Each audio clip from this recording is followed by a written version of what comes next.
how you love when you're older. It doesn't go away. It gets deeper. I remember when I was having my second child, I was talking to the pediatrician and I said, my older son is having a little bit of an issue welcoming a new sibling. And he said, yeah, it's kind of like they've had it all the way that they want. And now you're bringing a new person into the mix and you're trying to tell them, but I'm going to love you exactly the same ways I love you. But he said it was very good. He said, but your heart gets bigger. So it's not like your heart shrinks when somebody new comes into your life. It gets bigger. So over the course of time, I feel like it does get bigger. You want it to be bigger. You want it to expand. And so in that way, I think love expands. Your love for your family expands. Your love for your friends expands. Your love for your husband.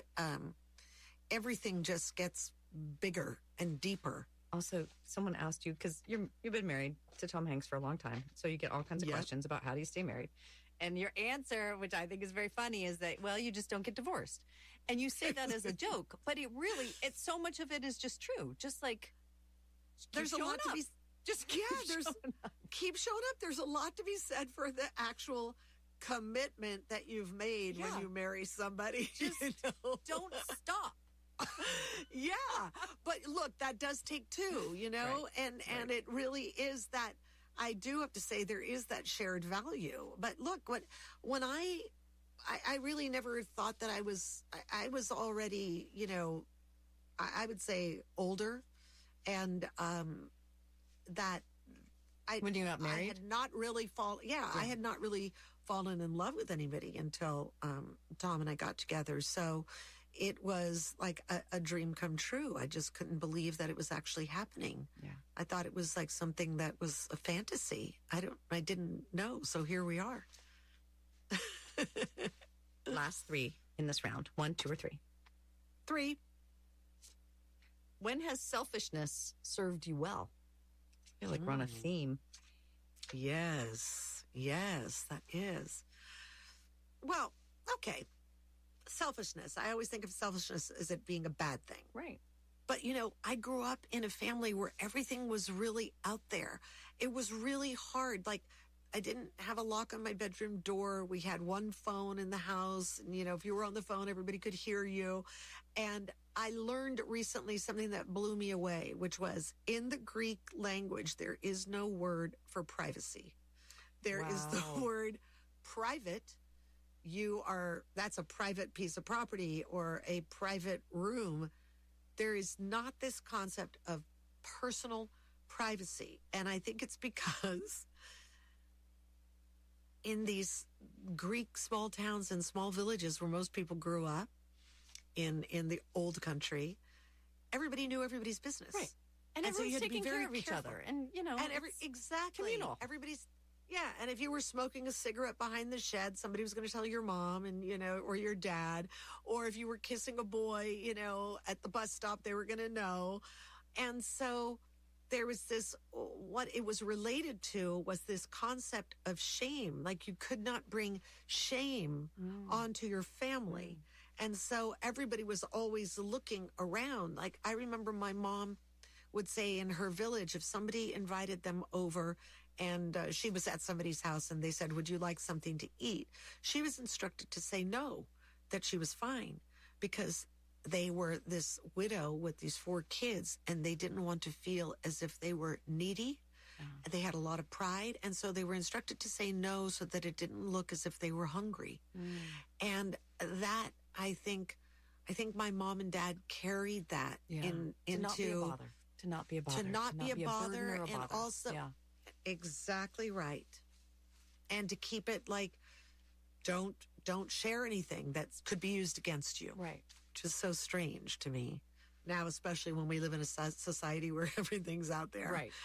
So have you, on the selfishness issue, taken that and metabolized it in a way that now you have given yourself the permission and the freedom to say, this is what I need, or I am going to do music, and maybe I'm not going to let this person access my life. And I'm going to erect some boundaries. I'm going to ask for privacy in a way that may not have been okay for your That's parents' right. generation.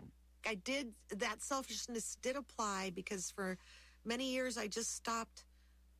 I would keep getting offered the same kinds of roles, which, there were always a version of somebody nurturing, Yeah. and I love that. And it's great, but I've exhausted doing that. I don't want I got to that be down pat. Yeah. right. Exactly. And yet it's very challenging for people to see you do something different. They don't see you. So it's almost like starting over again, even in acting, to be able to say, I can do other things. And music for me was completely liberating in that way because it was all in, and it still is all in, gratefully so. If you're just tuning in, this is Wildcard from NPR, the show where cards control the conversation. I'm Rachel Martin, and my guest today is actor and musician Rita Wilson. And it's time for Rita to pick the next card. We've reached the last round, beliefs. 3 new cards, 1, 2, or 3. Gosh, let's go 3. 3. Are there any recurring symbols that show up in your life? Symbols. Well, I really feel, I don't think I'm uncommon. It's uncommon, but I see butterflies and I think it's my mom. You would not believe, Rita, the number of conversations with people Yes. I have who, especially, it's moms specific. It's Yes. moms in birds and Birds. butterflies. It is Birds. the damnedest thing. So many people experience this. I know. And it is wild. And when I was expecting my youngest son, a butterfly came. Now, the butterfly, I was outside and the butterfly sat on my belly for an hour. That my mom was still alive at that time, but what was that? I mean, like that. I mean, why would a butterfly sit on your belly for an hour? I didn't move. I just sat there with it. I love that. I love that. Okay. 3 new cards. 1, 2, or 3. 2. What do you look forward to about being older? I'm thinking about will I go gray when completely, because it's all natural. It's amazing. I really like, for me, what's exciting to me is that if there's ever any moment where whatever I'm doing is breaking a norm that people can be inspired by, to say, well, she did it, and why can't I? That would be really happy. I would love to continue to be doing something in that way, to just, if I keep doing what I'm doing, hopefully other people will be inspired by it also. Because like I said, there's no clock on creativity. Yeah. I just went to a show in London of a woman, an artist. Her name is Rose Wiley. She was having her first solo exhibition at the Royal Academy of Art at 92 years old. Oh, that's amazing. 92, her first solo exhibition. She's been painting all her life. That's incredible. So to me, it's like we're only limited by what happens to us in our life. Fortunately, not too bad. But if life is good, if you're healthy and there is something you love to do and want to do, I hope people keep doing it, because there's a lot we get from that. There's so much reflection that goes along in that process of writing a song or cooking a meal or painting a painting, because your mind is allowed to wander and process. I really believe that. I believe we need that quiet time and that solitude so that we can keep moving forward in the things that we want to be doing. Last one. 1, 2, or 3. 1. What's something you want younger generations to understand? Oh, that's so good. to understand the importance of having friends of all ages. You learn so much. I learned so much from my younger friends, my friends' daughters, and my family. There was always somebody older around, and hearing those conversations between older women is also incredibly valuable, or older people. But to me, it's really about that conversation that we could be having with each other at all times. Do you think we don't do enough of that?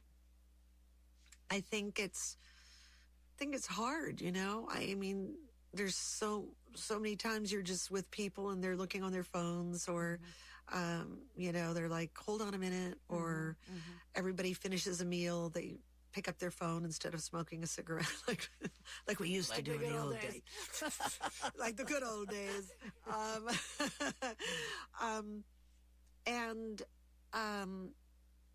And I would also say, be open to listening.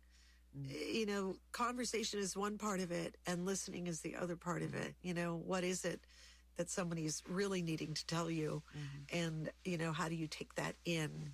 And gosh, listening is really underrated. Yeah. Boy, is it important, because I will take something I've heard and I will ponder that for a really long time. It's so important, and it sticks with you and stays with you. We end the show the same way every time, with a trip in our memory time machine. In the memory time machine, you revisit one moment from your past. It's not a moment you want to change anything about. Okay. It's just a moment you'd like to linger in a little longer. Which moment do you choose?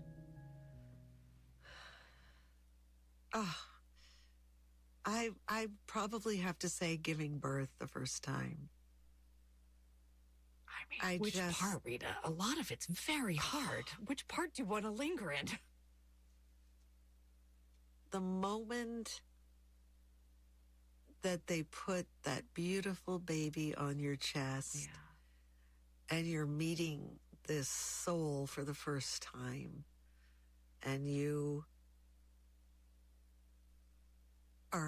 it's almost like the focus and the concentration is so vivid and so focused. Like everything is brighter colors.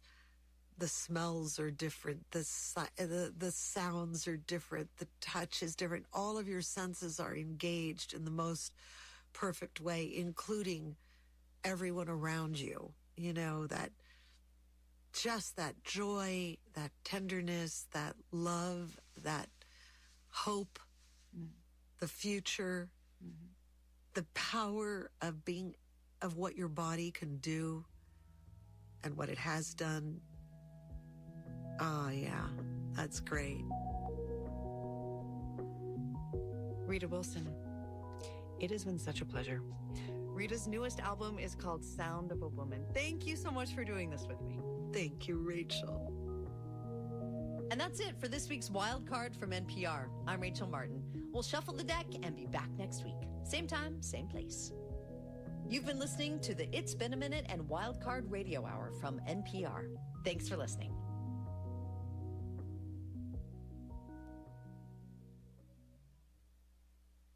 Support for NPR comes from this station and from Ooma, a cloud-based phone service with AI features dedicated to helping growing businesses connect to customers and coworkers from anywhere at ooma.com/NPR. And from Storyworth. Each week, Storyworth emails a loved one a question about their life. After a year, Storyworth will publish their stories and color photos into a book to keep for generations. Learn more at Storyworth.com. This is NPR.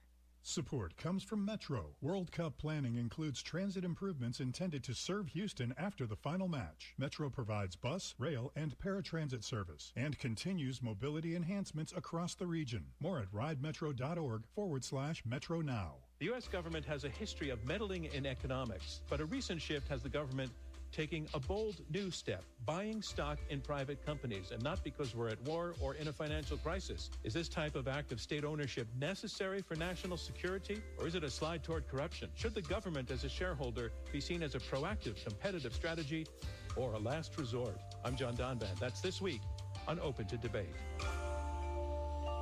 Sunday night at 10 p.m. on News 88.7. Your NPR station, News 88.7 KUHF Houston, a service of the University of Houston. Get local and breaking news anytime at houstonpublicmedia.org. Listen to us on your favorite devices. Tell your smart speaker to play News 88.7.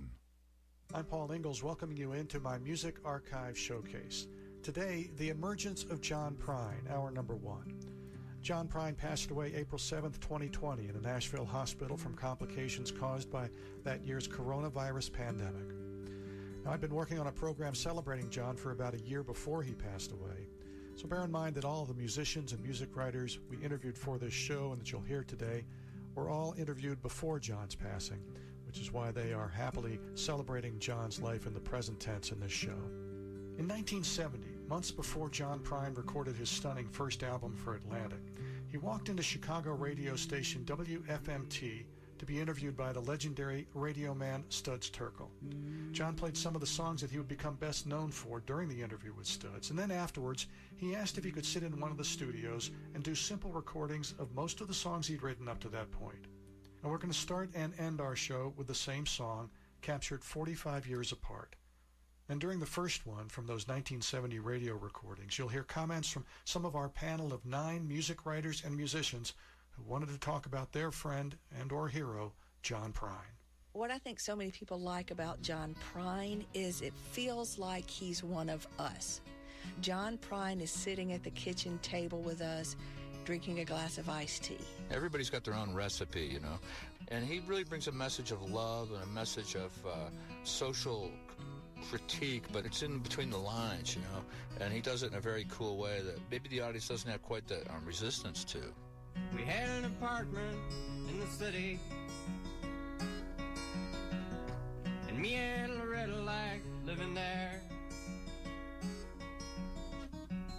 It'd been years since the kids had grown a life of their own and left us alone. John and Linda live in Omaha, and Joe was somewhere on the road.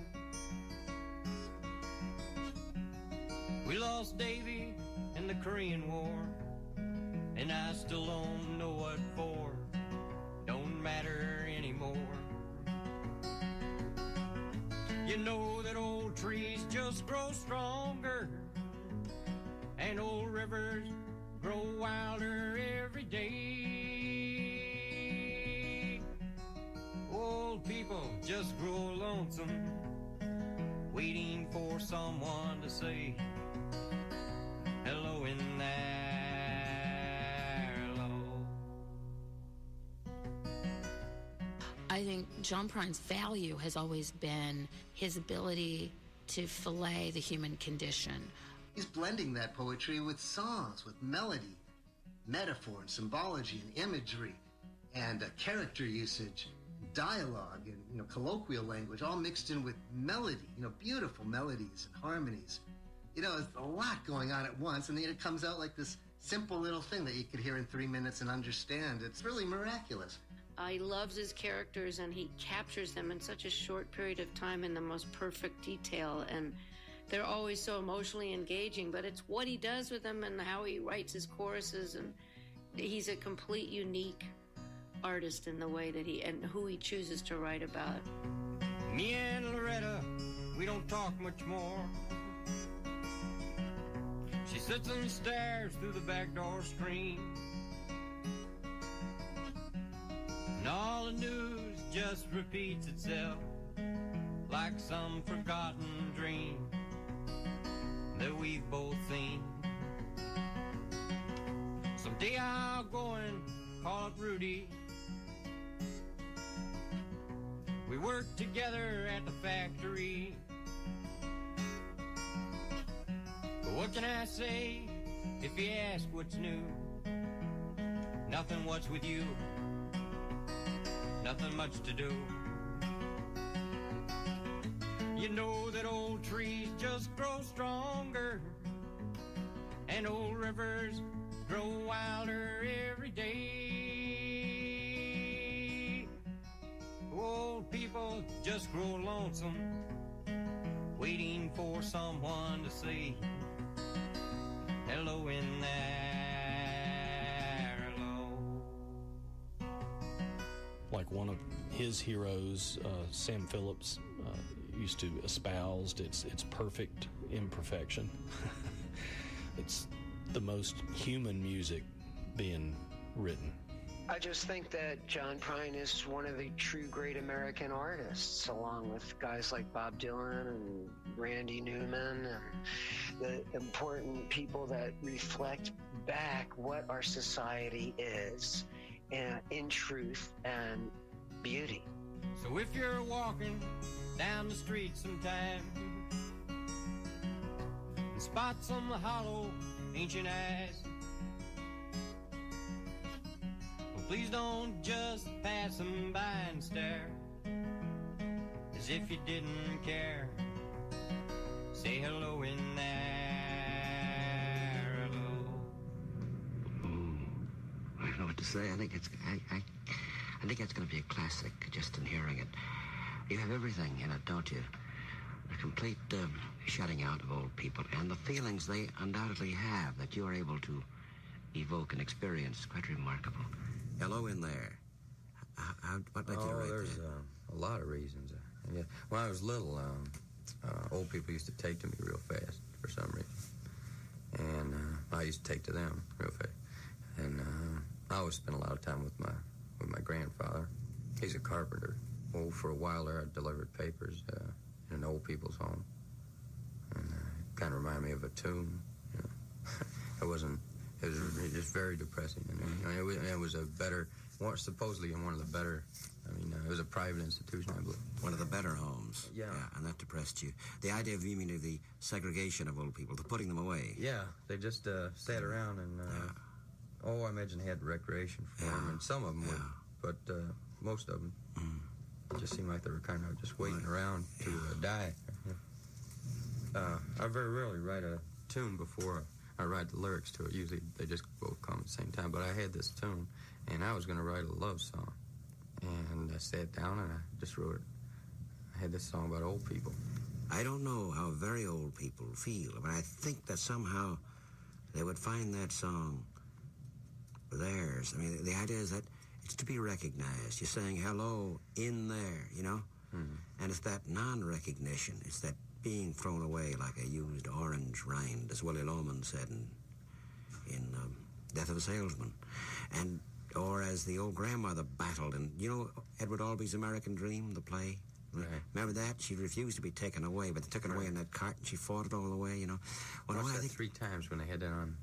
Recently, they had it on television last year or so. Well, no, it's a powerful song. Oh boy, everything, and they're talking about also lost manhood, meeting his friend in the factory, what's new, and the same old news too. You saw the picture. It's almost it's almost a powerful short story there that you have. I kind of wanted to pick names that. I didn't want to pick strange names. I just wanted to pick names that if you're born that long ago, that you might be named.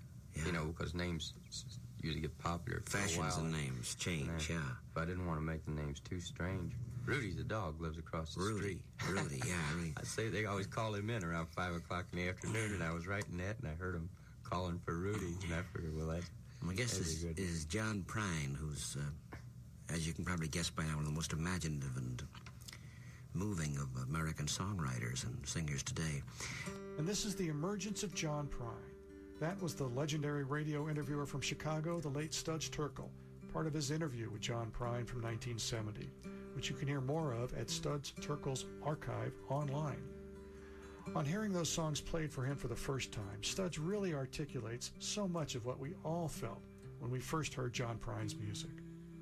In our special Emergence series on major musical figures, our aim is always to capture just that, to shine a light on the early part of the artist's career in order to better understand what qualities in their work caught all of our attention, as well as to check in on other times throughout long careers when the artist re-emerged, reinvigorated, to make us take notice again and again, perhaps in a slightly different way each time. During the song Hello in There, we heard Nashville music scholar Beverly Keel, musician and John Prine co-writing pal Peter Case, music writers Holly Gleason and Paul Zollo, musicians Bonnie Raitt, Peter Cooper, and John Kruth. We'll hear more from all of them as well as from some others on our program. John Prine was born October 10, 1946 in Maywood, Illinois, 11 miles west of Chicago. He learned guitar at 14, took classes at a folk music school, served in the U.S. Army in Germany, and returned to Chicago to work as a mailman and write and sing music for fun. Here's John at the age of 63 looking back on a 2010 live release called In Person and On Stage. Thank you very much. This is an old song. I wrote this when I was a mailman in Chicago back in 1968. I wrote this song. We used to get several periodicals that we hated as mailman.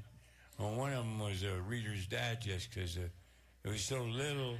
It was little enough to carry with the envelopes, but it was real thick, so you could only fit about 3 of them in your hand, and you'd end up with about 300 bundles of mail the day Reader's Digest came in. And now they give Reader's Digest subscription to anybody. If you didn't write back in and say, no, I don't want it, you joined the Columbia Record Club and you had a Reader's Digest. Right at just after the Vietnam War got real ugly, and people were, they called them the silent majority, and people all of a sudden decided to use the American flag for whatever they stood for. And next thing you know, Reader's Digest gave everybody a free American flag that you could stick anywhere you wanted to. I thought it was kind of odd, when I was delivering them. The next day I came out and everybody had them stuck to their windows and their car bumpers and their mailboxes. And they didn't just put them up there, they stuck them up there, So I wrote this on a mail route. I retired this song for years and years, but after our last president started using the American flag to get everybody riled up, I thought I'd bring it back.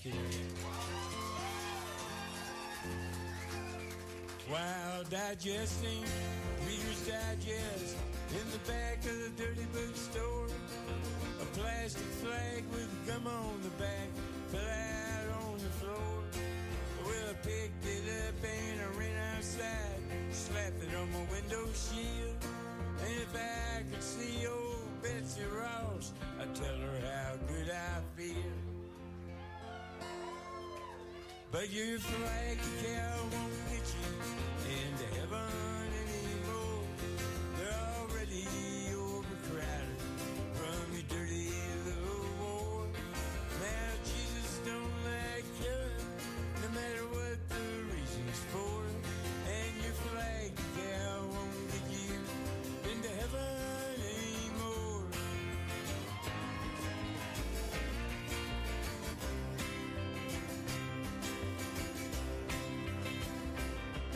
Well, I went to the bank this morning.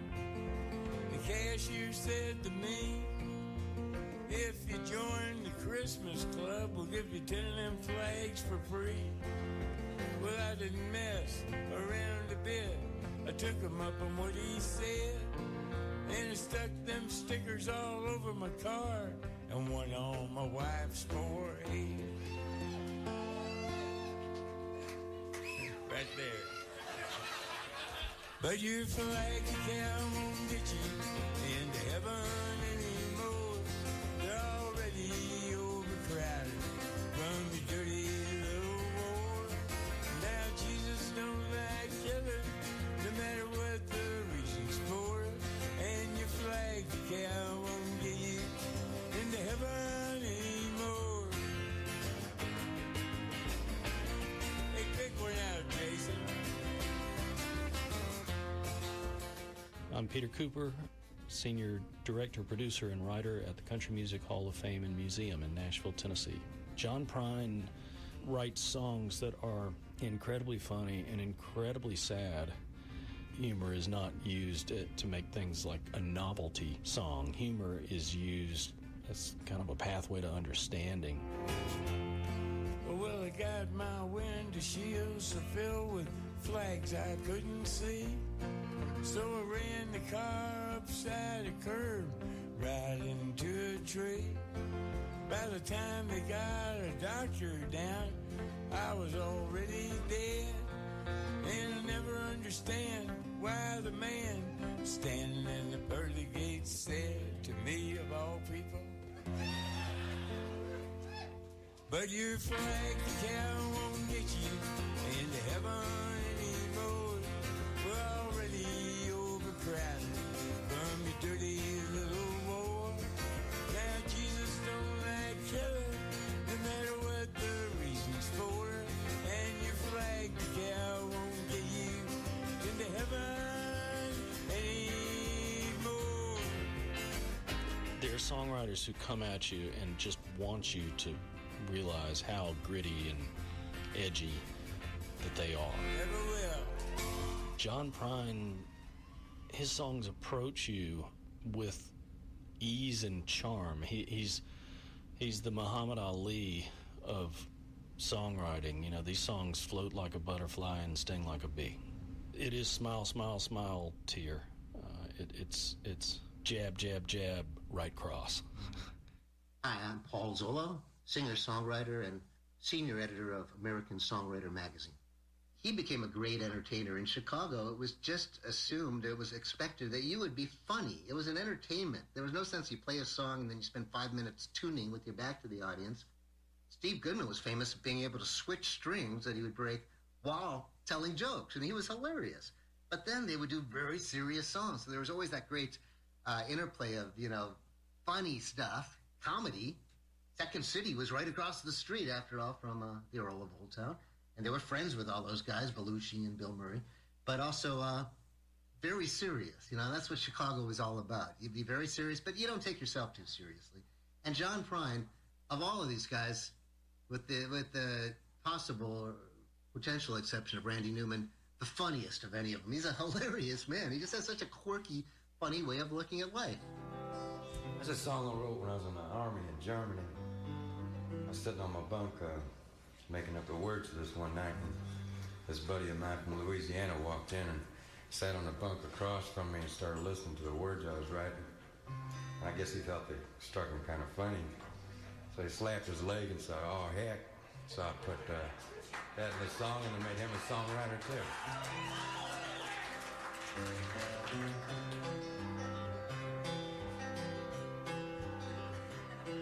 Well, I could be happy as a sardine in a can, but just as long as I got my woman. Yeah, I could run stark naked and live in an old oak tree, just as long as she's with me, my woman.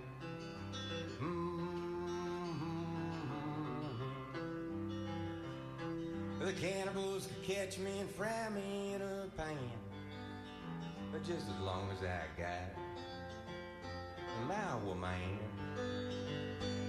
Yeah, I could get the electric chair for a phony rap, but just as long as she's sitting in my lap, my woman.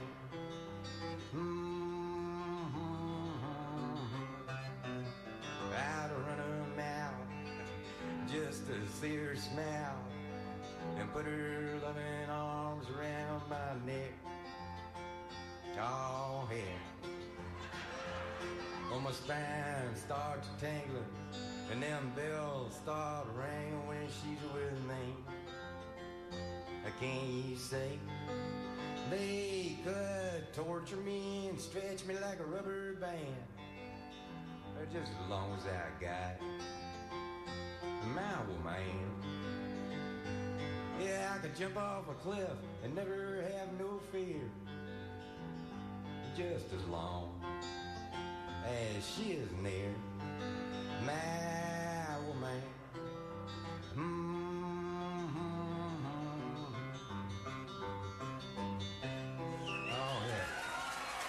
I found out later what happened. I got to be friends, fortunately, with Steve Goodman, one of the great souls of our time. And he did what's unheard of. Steve Goodman, a great songwriter. He wrote The City of New Orleans. Without a doubt, the greatest solo singer-performer that I've ever seen. He was amazing solo. He was hilarious and just remarkable. But he was playing, and Chris Christopherson heard him and said to Steve, you're great. I'm going to take you to New York and get you a record deal. And Steve Goodman did the thing that no one does in this business, said, you think I'm good? You have to hear my friend John Prine. Normally you step over your friends to get to the top. Not Steve Goodman. And Christopherson wasn't interested. It was late at night, and Goodman insisted, you're coming to the Earl with me. You got to hear him. Earl was already closed. The chairs were already on the table. John was already tired, kind of nervous. There's Chris Christopherson. He said, okay, I'll get up. He gets up on the stage, plays Hello in There, and Sam Stone.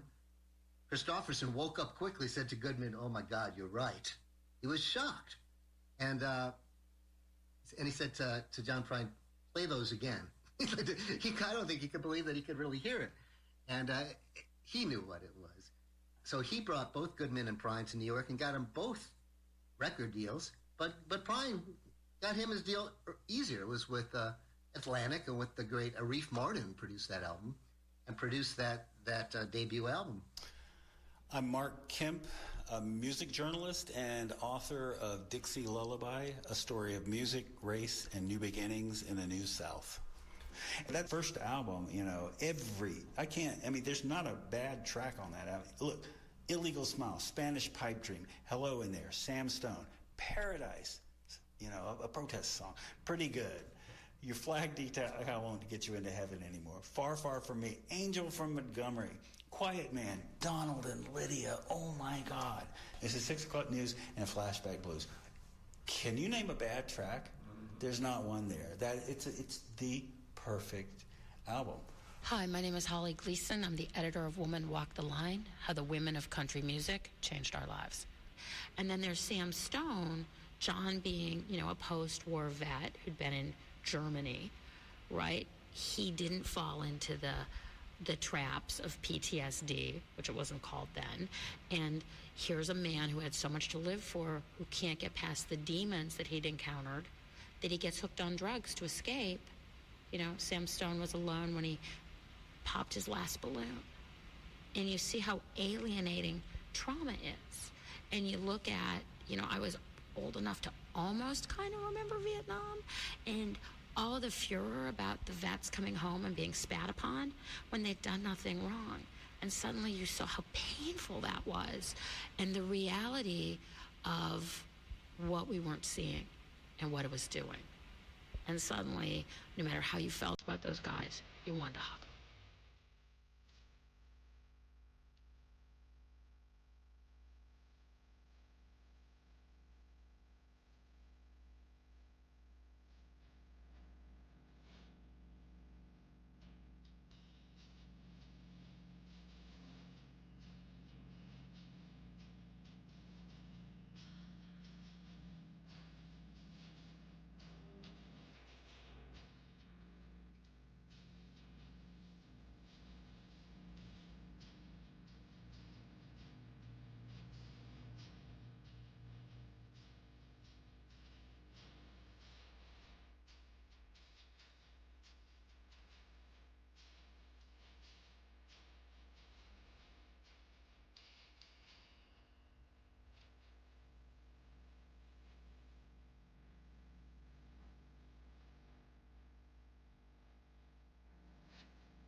Wildcat Mama and the meanest thing in town. This programming is sponsored by West Chase District, serving businesses with office options, regional connectivity, amenity investments, and talent pool access within a managed business and residential hub in Houston. More on how West Chase works at westchasedistrict.com.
And I started messing with the image of broken radios.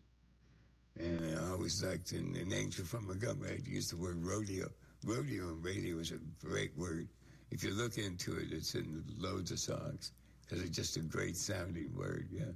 But broken radios, and then that kind of fed into the story about this veteran. And I wrote pretty much the whole thing on a mail route. And I went home, I couldn't find any paper to write it on. And my wife at the time had gone to work, and she left the cardboard from a brand new set of pantyhose. And I wrote Sam Stone on the back of 3 of those cardboard things, and just so I wouldn't forget it. But it was a pretty long thing to keep. I mean, I wrote pretty much while I was walking on the mail route. Same with hello in there. You got loads of time on your hands on a mail route. Yeah.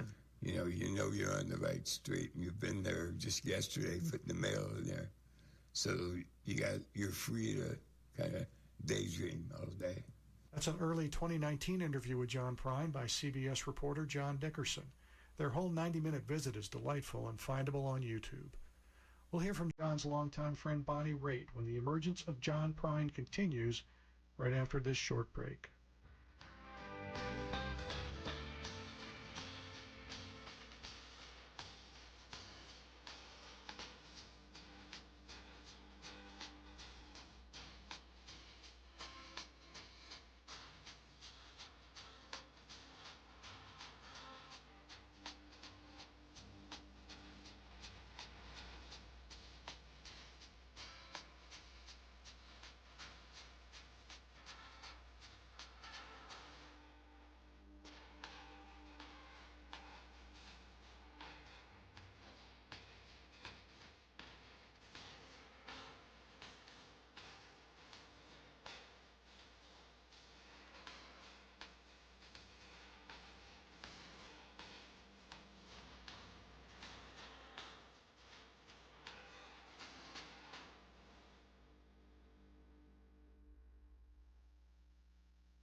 You're listening to hour number 1 of The Emergence of John Prine, who passed away April 7th, 2020, on my Music Archive Showcase. I'm Paul Ingalls. A reminder that all of our guests featured on this show were interviewed before John fell ill and passed away. I got online with Bonnie Raitt from her home in L.A., who told me she was among many song interpreters who were paying close attention to that first remarkable John Prine album in 1971. But there's all of us vying for songs we could do, and I'm just really glad I got in or on the ground floor when I was starting out. Angel from Montgomery, from the first time I heard it, I knew I wanted to record it. And it's because I was a burgeoning young woman and a feminist, and I was so aware of the older generation of my mother's and ones previous that didn't have the chances we had to get out of a bad marriage or a dead marriage or be stuck in a life that wasn't as fulfilling as you would like, and all the things that were going to be revealed later on in our lives about how children make you feel. I just felt for that woman in that song, and it was just recalled some of the great literature that I was really, whether it was Harper Lee or some of the great Southern writers, there was just a portrait painted of that woman in that kitchen that was so moving to me. And over the years, that song I've sung about many different women that I think about when I'm singing, and a lot of times it's really grateful that I got to have the choices. So when I did the song with Jerry Ragavoy, it was a little bit more produced. When I went back out on tour after we cut the tracks, he put a lot of strings and horns and things on the record without telling me, and I was very upset at the time. But the song for me lives the most beautifully in the live versions that I've done over the years, and it's really, Angel from Montgomery has probably meant more to more people over the years in my repertoire than any song that I've sung. So I love singing it with John. We've toured a lot together, and I'd have to say my favorite versions of all are the ones I've done with him.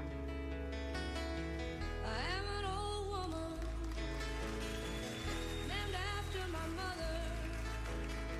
My old man is another child that's grown old. Dreams were thunder, lightning was desire.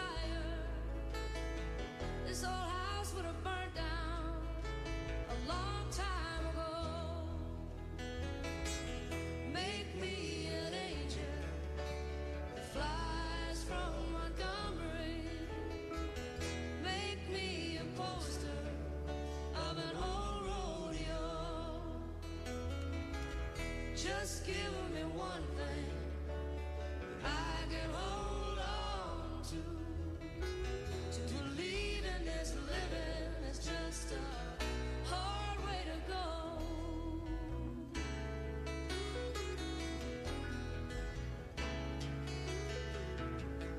When I was a young girl, I had me a cowboy. There weren't much to look at, just a free rambling man. But that was a long time, and no matter how I tried, the years just flow by like a broken down dam. Make me an angel that flies from Montgomery. Make me a poster of an old rodeo. Just give me one thing that I can hold on to believe in this living is just a hard way to go.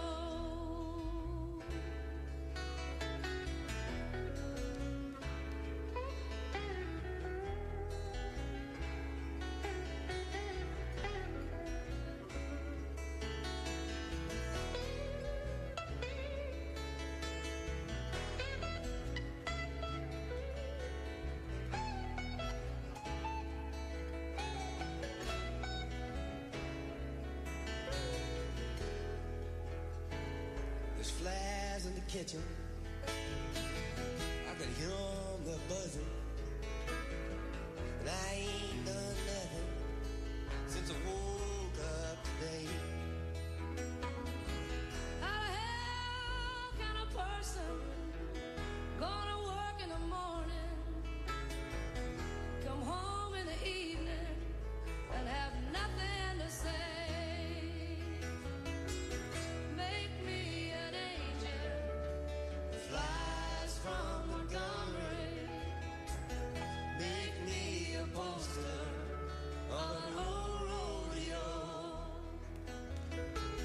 Just give me one thing that I can hold on to believe in this living is just a hard way to go.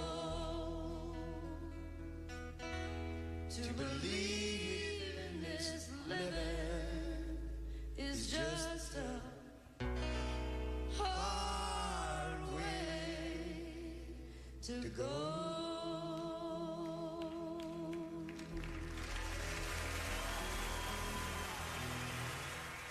Hi, I'm Beverly Keel, chair of the Department of Recording Industry at Middle Tennessee State University. Just give me something I can hold on to. To keep believing is a hard way to go. I mean, that resonates with everyone. It's like he has the antenna up and he picks up underlying feelings. You know, he talks about feelings that we don't even know we have. And then, and he puts them in a way that nobody else has ever said. He is the poet of our everyday life and our common denominator feelings.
That's a deep song, and you wrote it In a car on the way to the club, the Fifth Peg.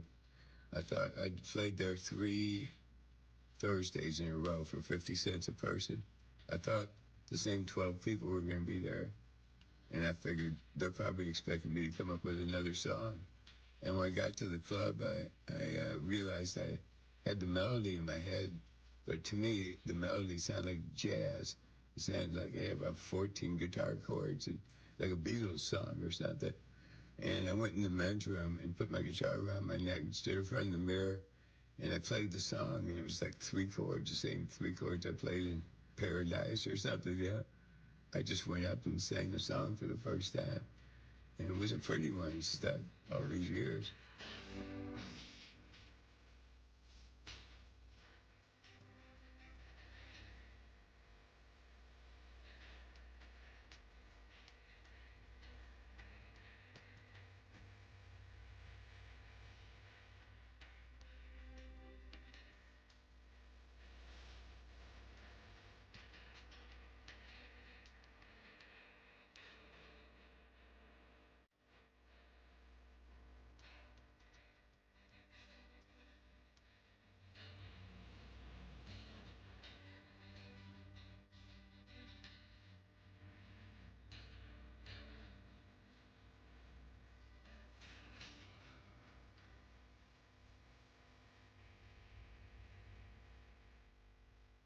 His melodies and his chord changes are not fancy. They're not tricky.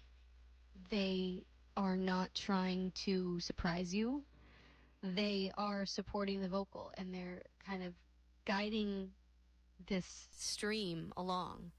You know, he has this beautiful lope to his finger picking that sets the tone for these lyrics to just kind of fall out.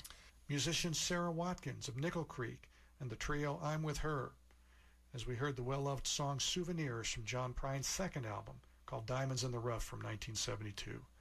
We also heard a bit of John in there as well from that CBS interview with John Dickerson from 2019. Now here's music writer Mark Kemp again with his take on album number 3 for John, 1973's Sweet Revenge. You know, album after album of songs that were just as good, like Sweet Revenge is just as good as that first album. You know, you got Sweet Revenge, Dear Abby, Blue Umbrella, you know, you got all this stuff, Onomatopoeia. I mean, it's a throwaway song, but it's kind of cute. Grandpa Was a Carpenter, Christmas in Prison. I mean, these albums, he just on and on and on. He continued Honestly, I think I first heard John Prine myself from this album, too. I was 17 and just couldn't resist the song Dear Abby. It was one song that I heard on my underground rock radio station that I could play for my whole family, including parents, and we could all giggle together.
John Prine's Common Sense album from 1975 deserves a bit of a note, as John broke with producer Arif Mardin and teamed up with Steve Cropper, famed guitarist of Booker T and the MGs.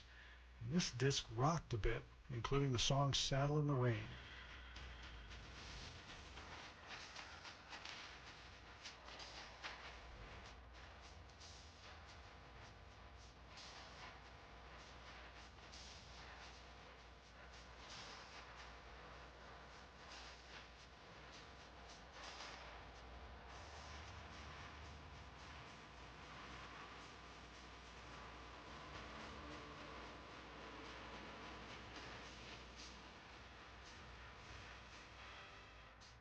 Hi, I'm John Kruth. I'm a musician and an author. I play guitar and working on the fiddle. He has a first-class imagination, first class. And he's like a kid who's just like gonna run right into the birthday party or whatever is happening, and say, here I am. He kept his imagination since childhood intact. And that is Olympian. That's a very hard thing to do.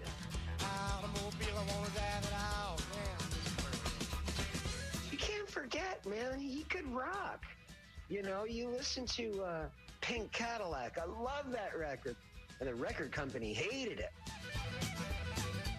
I have to watch what I say now, what I like, because I mentioned I like hot dogs with mustard, and I got a year's supply of both the hot dogs and the mustard. You know, you just mentioned you like something now, and people send it to you. I like Cadillacs.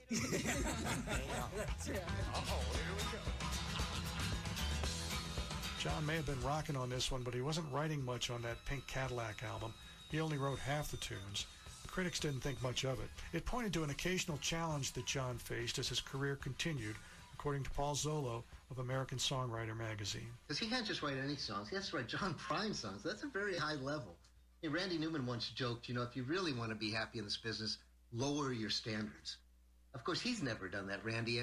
But when you write at that level on your first albums, you know the world's going to be disappointed if you don't reach it. So, in fact, I know he's struggled a lot with songwriting, and there's been long periods of time when he wrote nothing, and he didn't seem motivated to do it. And other times when he'd be working on albums, and he went through drugs, things too, and he would just waste all the time and not get anything recorded. So, unlike some songwriters who are very diligent, Tom Petty never stopped writing songs. John did. And so really, the getting together with other writers, that was a great way of motivating him.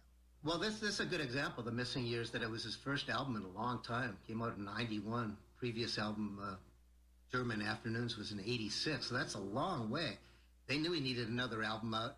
Bringing Howie Epstein was cool. Howie being the late great bass player in Tom Petty Heartbreakers. It won a Grammy for Best Contemporary Folk Album. Interesting album. It had Albert Lee on it, but also Bonnie Raitt's on that, Springsteen's on it, Bill Everly. You know, it had all these stars on it. A young man from a small town with a very large imagination lay alone in his room with his radio on, looking for another station. And when the static from the mouthpiece gave way to the sound below, James Dean went out to Hollywood and put his picture in a picture show.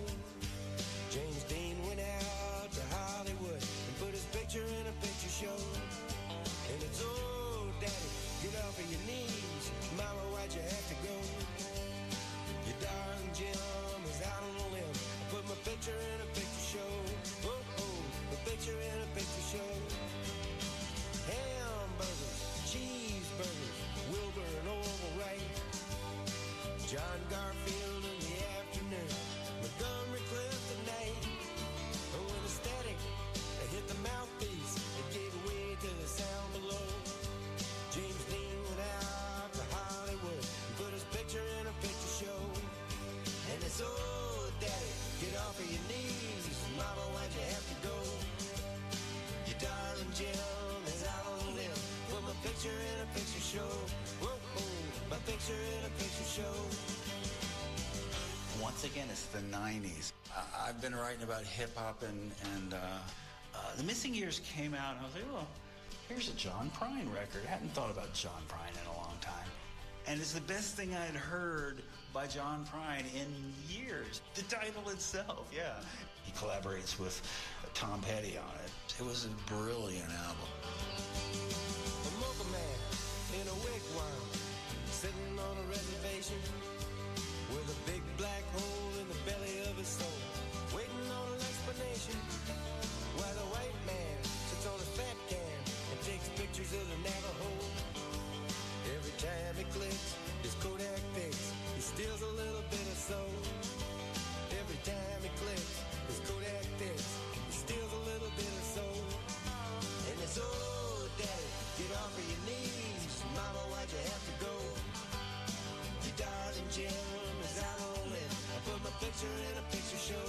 Whoa, whoa, my picture in a picture show. My picture in a picture show. Let's go. The late 1980s and 1990s were a real re-emergence for John Prine, as 5 of his albums snagged nominations for Grammys, with The Missing Years becoming a winner. Another high of the 1990s was the start of his forevermore marriage to Fiona in 1996. But just like a John Prine song, the joy was followed by sorrow, as in 1998, cancer hit him hard for the first time. Here's Beverly Keel of Mid-Tennessee State University, then writer Paul Zollo, and again musician Sarah Watkins. The cancer he has battled has been doubly cruel because it was in his throat. So for a master storyteller, singer-songwriter, that's about as cruel as you could get, threatening his voice. A major operation where they cut into his neck, and he makes fun of it. He goes, I look like a cubist painting now. You know, and he's not trying to hide it, but he does, you know, he's a very good-looking, healthy young man for a long time, and, you know, his voice did get hindered a great deal. So he had to transpose all his songs lower, several steps lower, which was tough for him at first, but he pulls them off. And yet when he gets on stage, even though the traveling's tough for him, and his voice isn't the same, you know, he delivers. He inhabits those songs. He never just puts on a pose or just gets through them. As a performer, that's an incredible skill, and it's very generous for him to not hold back every night. And as a songwriter, it just speaks to the power of these lyrics, that they feel as personal and as important as they were the day that he wrote them. It does feel like you're kind of in step with him, and you're hearing what's on his mind today, and yeah, you're taking a walk with him. I mean, I think that it feels to me that John is telling me a story that he's never told before. You and me, sitting in the back of my memory, like a honeybee, buzzing around a glass of sweet Chablis. The radio's on, windows rolled up and my mind's rolled down. The headlights flashing like silver moons rolling on the ground. We made love in every way love can be made. We made time feel like time could never fade. Friday night, we both made the guitars hum. Saturday made Sunday feel like it would never come. Gonna be a long Monday, sitting all alone on a mountain by a river that has no end. Gonna be a long Monday, stuck like the tick of a clock that's come unwound again. And he has love songs.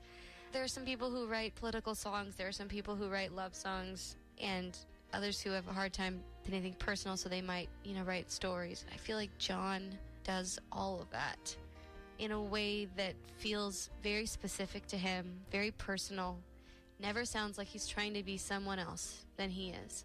He writes about the whole range of the human experience. Soul to soul, heart to heart, and cheek to cheek. Come on, baby, give me a kiss that'll last all week. The thought of you leaving again brings me down. The promise of your sweet love brings me around. Gonna be a long Monday, sitting all alone on a mountain by a river that has no end. Gonna be a long Monday, stuck like the tick of a clock that's come unwound again and again. You know, and as I said before, I think it's needed now more than ever, when so much of our lives, we're not even sure what's real anymore, what's true. But you hear a John Prine song, and you know that's real. There's no fake in that, and it came from that guy, and he's singing it. That's the real thing. And it's been real and profound and beautiful for decades. 7 deadly sins steaming at the bottom of the deep blue sea. Objects in the mirror may appear nearer than they seem to be.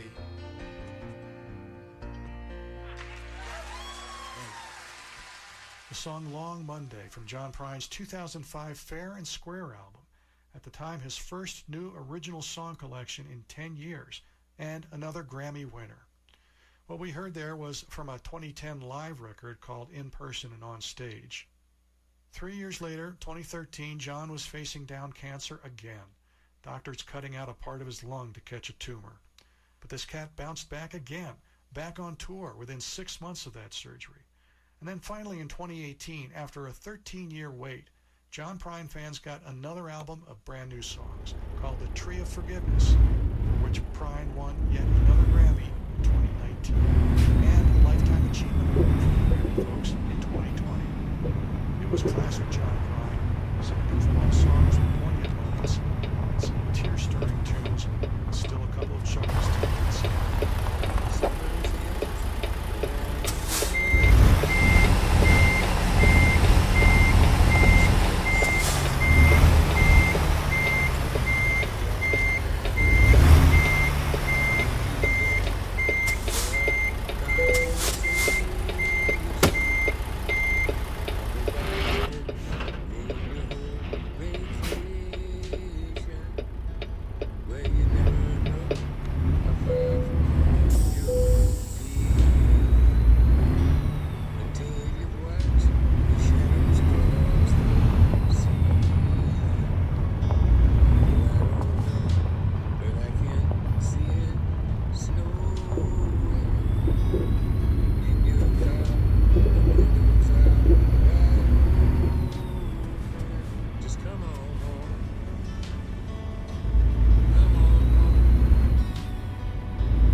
Today on Snap Judgment, bad news because our Joker stumbles across the line.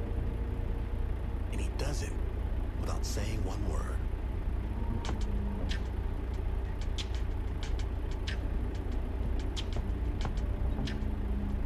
Snap Judgment proudly presents Silence Speaks. My name's Tim Washington. Silence is a virtue, but I don't have when you're listening to Snap Judgment.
Soviet Union in the 1960s, when talk was perilous and everyone was listening. The Russians say, between three of us, one can be betrayer. Mime was a way to speak up without saying a word.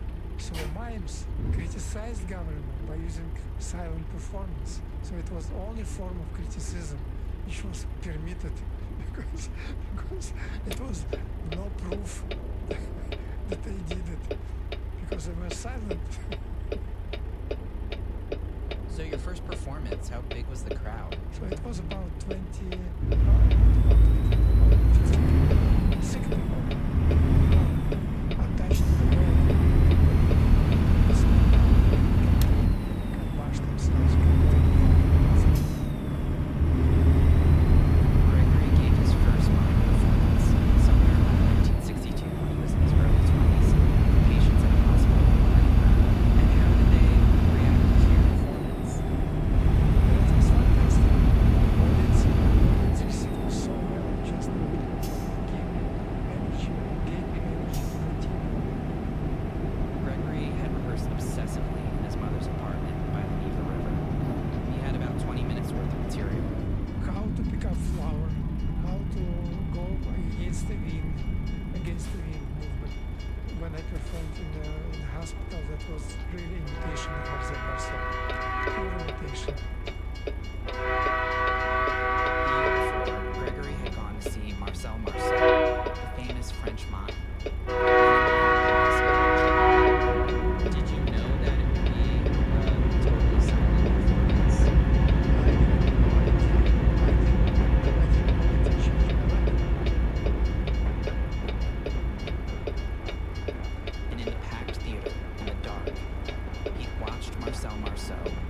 face paint, black pants, striped shirt. Mime picking up a flower in a way that he later copied. He sees a flower, and the way he's bending his body, and how he smells the flower. All his gestures were stylized. It was not regular gestures like in real life. It was like a magic, complete magic. But Marceau was also known for stories, short plays and pantomimes called melodramas. It can be deeply philosophical, like the one where he plays a man trapped inside a cage, who manages to wriggle out only to find himself trapped inside a smaller cage, and so on, until he dies. With your body, you express condition of human being. So you really related to that Marcel Marceau piece? Very much so. Of course, very much so. It evoked my inner feeling towards the system where I was in. Gregory's Jewish, and Jewish people in the Soviet Union faced a lot of discrimination. It was difficult for him to get a job. He had a special mark on his passport. So he understood that while the state promised equality, I felt on my skin and my body resistance. Oppression and secrecy were its currency. People were ready to change in Soviet Union. They were ready to change in the system because system stuck. All this idea of communism, of socialism, people didn't believe it any longer. In my heart, I wanted to help people. I wanted to, if somebody is tied with the ropes, I want to untie these ropes. Yes, Caspian Sea. That's Marcel Marceau on the beach. Marceau on the beach. Back in his apartment, Gregory shows me some photos of him and Marcel Marceau by the Caspian Sea. You look so young and handsome in this, Gregory. After his hospital performance, Gregory put together a small troupe of mimes from Leningrad, who he trained and choreographed himself, and they joined a traveling theater that performed on stages and in farmers' fields across the southern Soviet republics, Kazakhstan, Kyrgyzstan, and Azerbaijan, where they happened to play the same city as Marcel Marceau. And we went to his hotel where he stayed, and I told the receptionist that we are mimes, and he came downstairs, and he was so happy because he felt very lonely over there, no one to talk to, and so on. And that's you two together in the surf. Yes. Lounging. What were you guys talking about? All about pantomime. All about pantomime. By this point, Gregory had started to perform original material, stuff he wrote himself, provocative, political. And Marcel Marceau liked his work so much that he encouraged Gregory to audition for the theater of Arkady Raikin, a famous Soviet comedian. 1,200 people minimum in audience, the biggest theaters in Soviet Union, in different cities.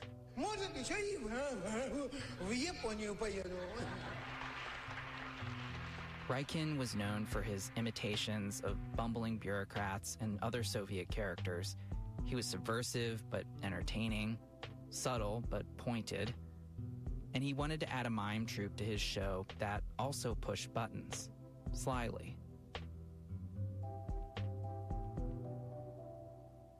I was very nervous. I was very nervous. The audition happened on a bare stage, with the big-time comedian and two others in the audience. Gregory had decided that his group would perform a piece he'd written called Man in the Sea. Group of pearl hunters are already under the water, hunting for the pearls. Man in the Sea starts with three mimes, all wearing black leotards, and they're moving in slow motion, like they're underwater, stooping here and there to pick up pearls from the sea floor. And at the center of the stage, a woman in a blue dress lies flat, arms and legs slightly raised, and she's waving them, undulating like she's part of the ocean current. And they're passing her indifferently. They don't notice her. Only one of them last one, notices her. He is wondering what is this creature that he sees at this moment, and he realizes it's something very beautiful. Gregory plays the Pearl Hunter, entranced by this woman underwater. He's a human being, and she's mermaid. She's living at the bottom of the sea. As he comes closer, she rises, and they fall into this kind of slow motion dance. They're looking into the eyes of each other, and they're really falling in love. And suddenly, he feels that he needs to get there, and she doesn't understand. As the Pearl Hunter motors his arms, trying to swim towards the surface to breathe, I need to go away, I need to go away, I need to get air. the mermaid summons her powers. You stay here, I love you. You must be with me. She extends her arms and thrusts them forward. She can control the ocean's currents, and the Pearl Hunter can't swim against it. Struggling, flailing. Finally, his arms go slack and drift upward above his head, like he's suspended in the water. He loses his consciousness, and he's gradually falling down on the ground at the bottom of the sea. So many pantomimes end with death. Yes, we didn't follow American principle. Everything supposed to be happy end. Happy ending or not, they got the gig. This was exactly what Arkady Raikin and his producers were looking for. And what's the message in Man in the Sea? The artist must be free to express himself, and if government controls the artist dies. Artists cannot really survive. And that's what happened to you. Exactly.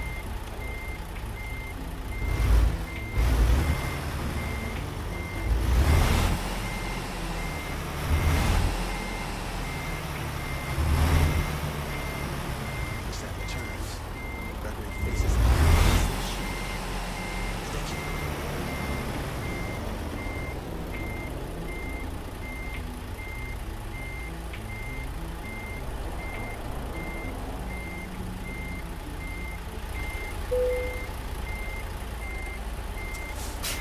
We live in a universe where octopus can solve puzzles and stars explode in slow motion. Now you can experience it all.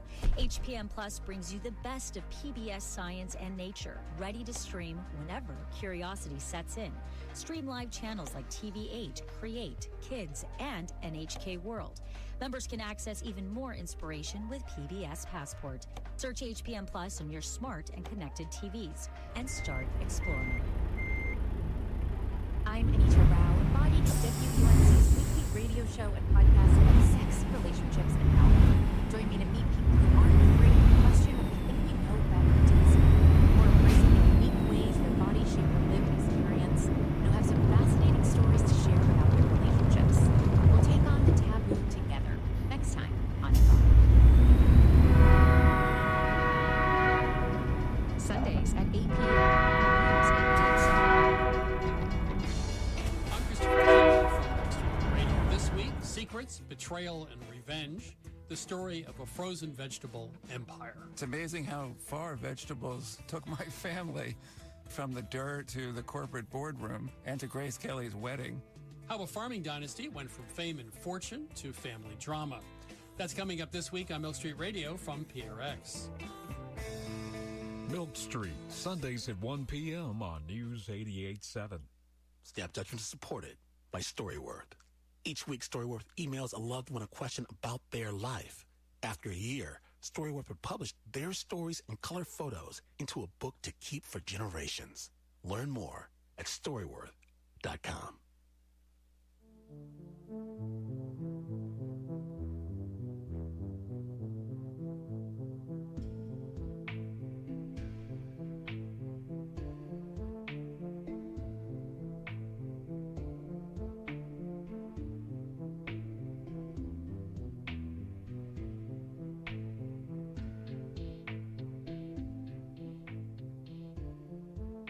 Welcome back. The only show that would ever dare feature a story about a Soviet mime who speaks truth to power without actually speaking. and he gets away with it. Till he doesn't. Snap judgment. Gregory spent 3 years with the Arkady Reichen Theater, playing to full houses. People were sitting on the steps in between aisles. Basically, you became the most popular mime in Russia. Is that fair to say? Absolutely. You cannot even imagine how positive reaction was. The early and mid-60s were a comparatively liberal time in the Soviet Union. Yeah, you had to be careful about speaking your mind, but if you did, you might just get a talking to instead of being disappeared or shot. That all changed in 1968.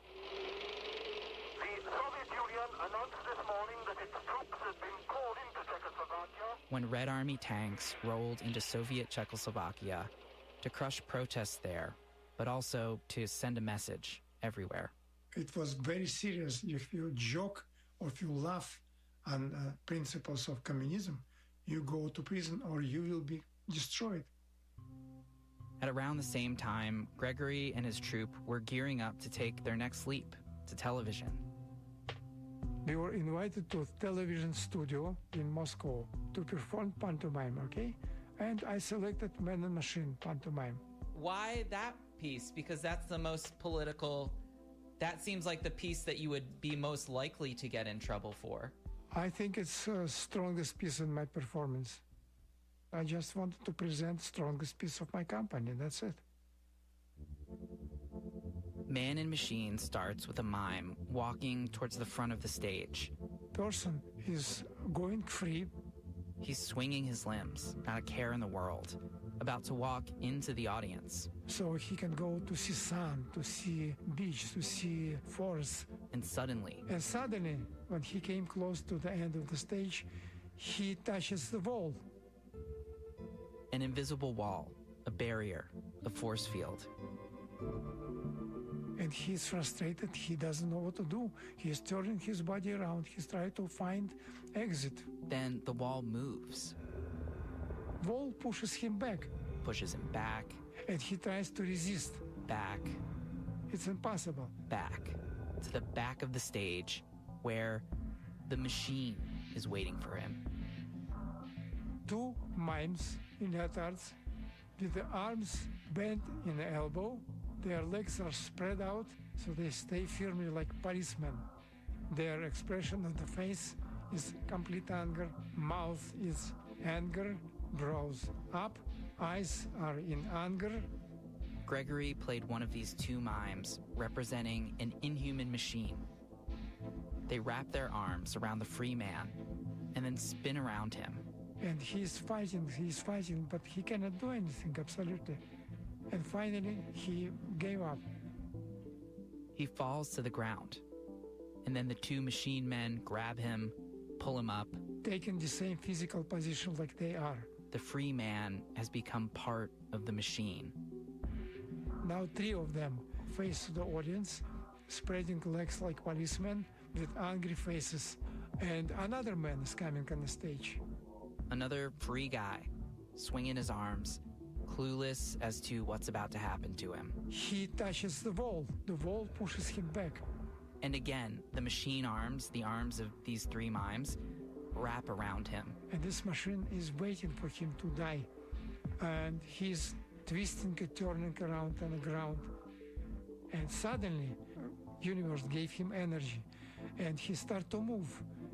He starts to tear down this invisible wall. He's beating this wall. He's hitting this wall with leg, his arms, with everything. And he's breaking this wall on the right, on the left. Like buildings are crashing down. What surrounds him is crashing and falling down on the ground. And he's celebrating, he's lifting his arms. He's happy, he's dancing. He's going toward audience. And what happened with machines? They're falling down, heads hanging down, their arms hanging down, and they are completely destroyed. We celebrate freedom, we celebrate human element, we celebrate spirit of human being. Freedom of choice, freedom of existence, freedom of what we want to do.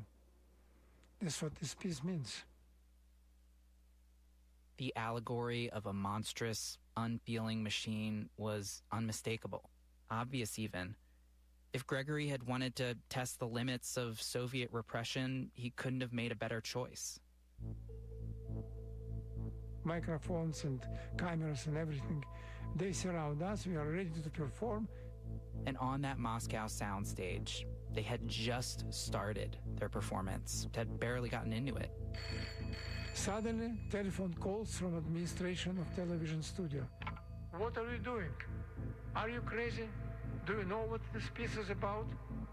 It turns out that someone high up had been watching playback in the control room, and they were not happy.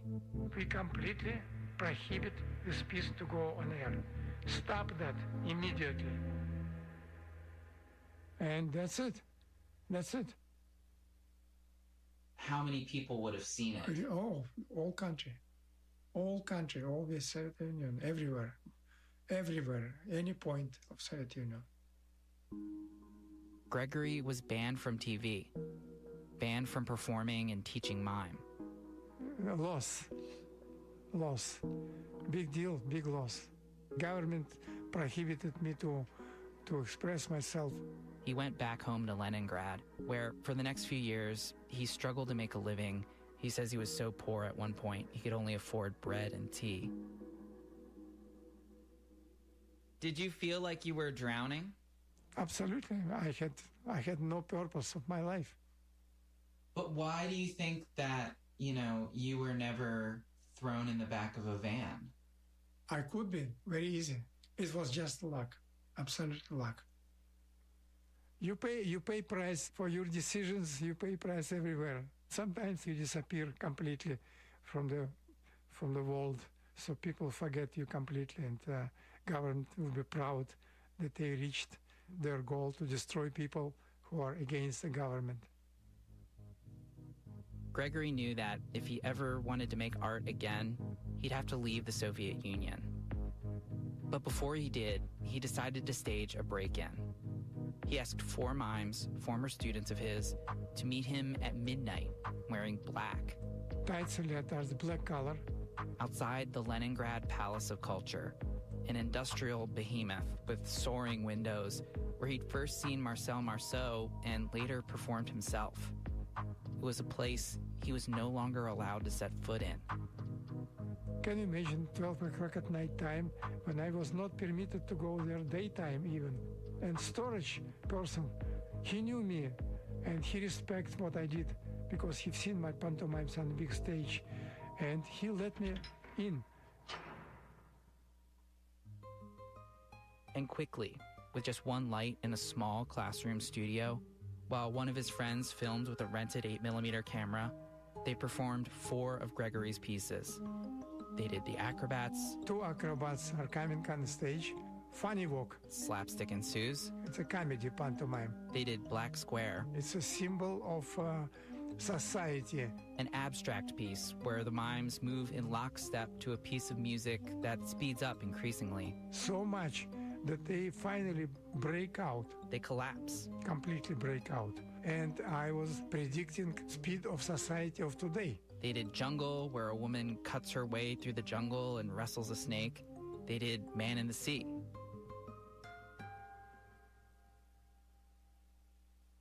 Why did it feel so important to film these? Because I created first pantomime company in Leningrad to have record of that. They left just as quickly as they came. Gregory left the Soviet Union, and granted some Jewish people passports to travel to Israel. He never went to Israel. He flew directly to Vienna, then New York City, where a refugee organization put him up in a rundown hotel. And then I went on Fifth Avenue. I was walking everywhere. I had no money. And it was on Fifth Avenue in New York that he saw his first American mime. Do you remember what he was doing? He was doing pulling the rope, simple stuff. Then imitating people. She's very imitative. And was very impressed. That's some kind of story or nothing like this. I was going to somebody. I thought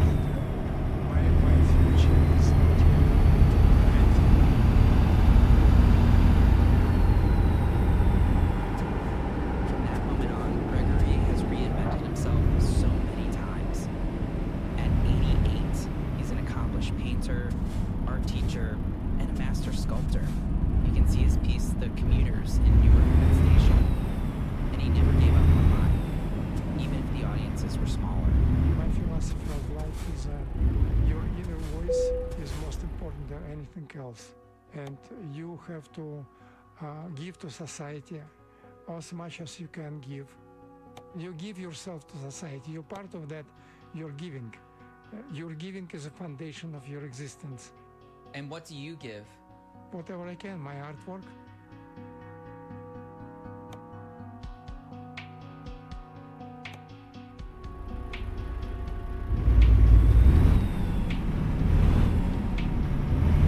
Thank you, Gregory, for sharing your story with Snap.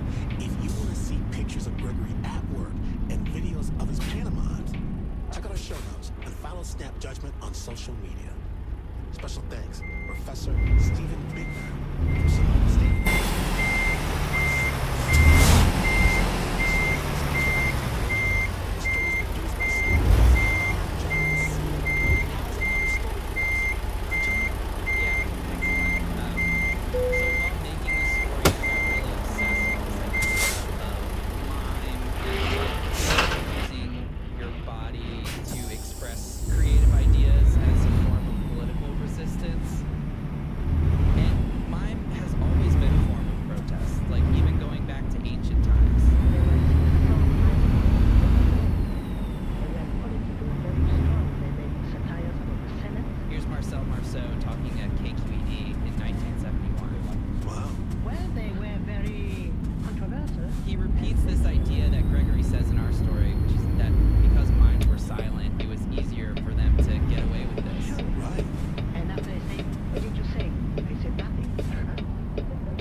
Train to Switzerland. He did 3 train rides in 1943, and each of those carried between 25 and 30 kids, so saving between 75 and 90 children. That's Marshall Palit. He's a director and writer and choreographer on Broadway. And like me, he's spent a lot of time thinking about what happened on these train rides. I mean, they're so theatrical. So they were all dressed as Boy Scouts. He was dressed as a Boy Scout leader. Christian Boy Scouts, of course. Like, on these train rides, there would be German soldiers in the same car as the kids. And in order to keep them quiet, so the 28 years that possibly became the foundation of his act. He had to communicate to them without words, use his body, make funny faces, and then he took that experience and built a career on it. That sounds a little crazy, but he did start performing as a mime, like, literally the second the war ended. Yeah, I think it all seems very pretty plausible.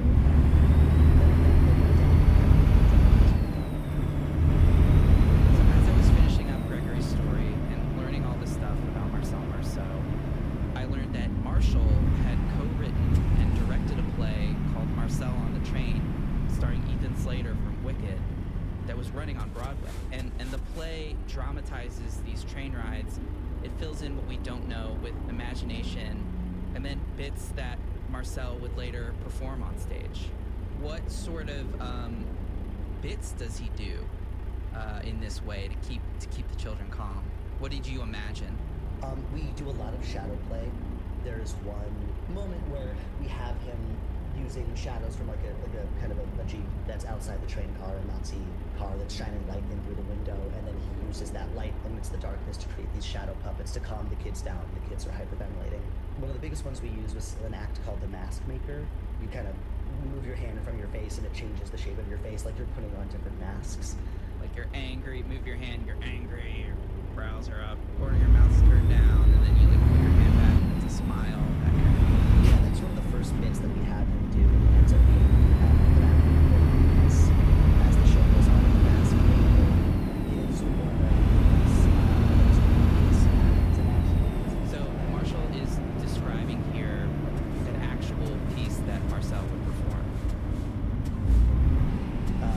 He's a sculptor, and he's sitting with a neutral face, and he's carving something into an invisible mask, and he puts the mask on, and his face becomes very angry, and then he takes it off, and his face is neutral.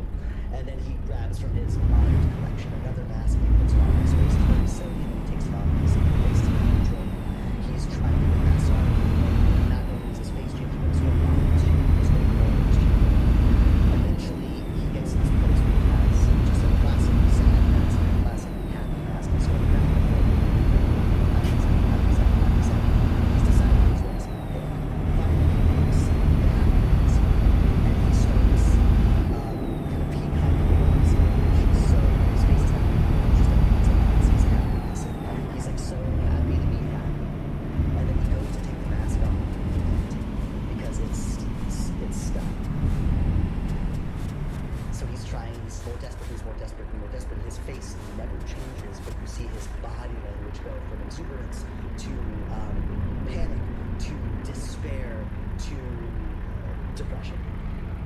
And he's weeping, but in this happy face. Finally, he's so exhausted, he takes a mimed nail and a hammer, and he hammers the nail through the mask into his, brain. And dying, he peels off the mask and reveals his death mask, which is one of profound exhaustion. Oh my god. That all of a sudden hits me. So he finds a bit, and then he puts the bit in his brain. Uses that bit, he subverts it to find some sort of sad, existential truth. And then he shows it to his family, because that's the story. That's the story.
first two are my mom and my dad, and this is because they are good immigrant parents and they say no to anything that can get me bad American influences. But I need their permission to be in the play, so I start with my mom. I'm like, Mommy, please let me be in the play. And she immediately just says, no. What do you think people will say when you are doing Shakespeare? You think they'll say, oh, very good, there's a girl who knows Shakespeare? No. They will say, there is a brown girl trying to be right. Oh, you are. Take some pride in that. So that did not go how I wanted it to go. So I'm a little better prepared when I go to talk to my dad. And I start off with Daddy. Daddy, I think there are parts in the play that you would really like. Like there's this part at the beginning, yeah, where the father brings his disobedient daughter to the king because she's not listening.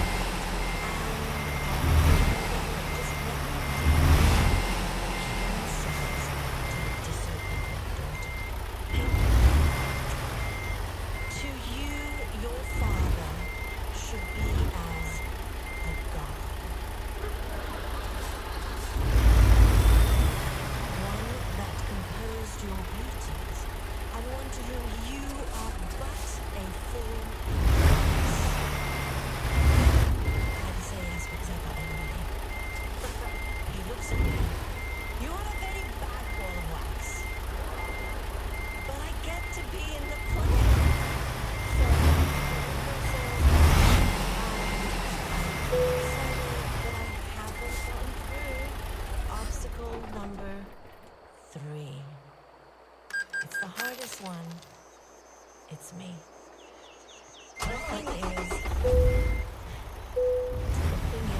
despite all my excitement about the Riceman blood potion scene, I'm actually pretty nervous. And that's because between my weird life and my parents and this awkward thing that happened at a party recently, I know that, boys don't really want to be around me. And so what happened at this party was, it was a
just didn't want to go to the barn after a while, so. I didn't know at any morning or any moment what I would find when I went out to the barn. We're talking cows that had died overnight, or what? And that happened a couple of times. I wish. My son's favorite cow, and she was my favorite cow. She literally died right in front of me. When that happened, that was it. I knew that I couldn't do it anymore. I couldn't do it. We heard stories about dairy farmers that went bankrupt after the cows started dying, stopped producing milk.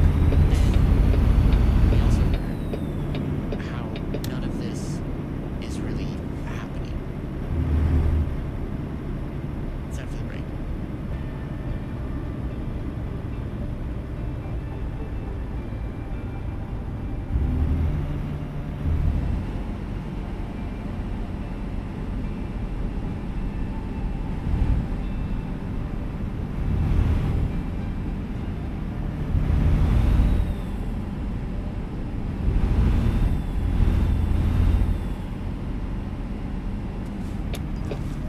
Hey, Radio Lab.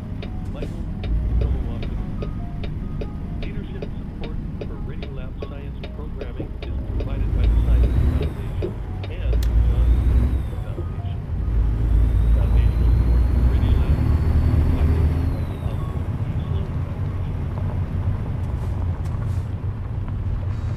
Radiolab is supported by Progressive Insurance, now seeking people for both virtual and hybrid positions, offering healthcare, pay increases, and career growth. More information and applications are available at progressive.com.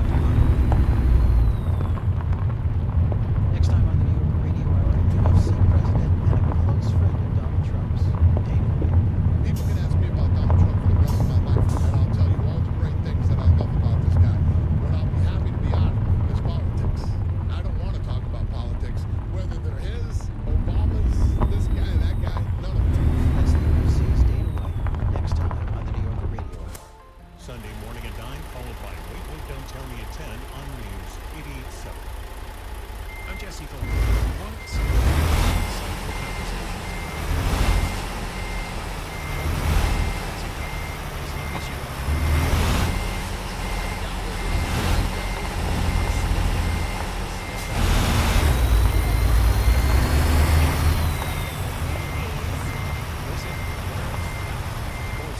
maximum fun and Bullseye, Thursdays at 10 p.m.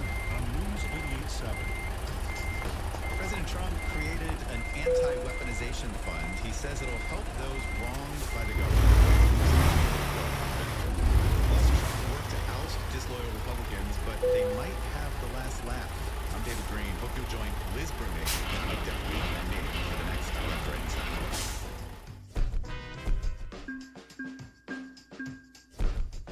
Left, Right, and Center. Left, Right, and Center. Sundays at 9 p.m. on News 88.7.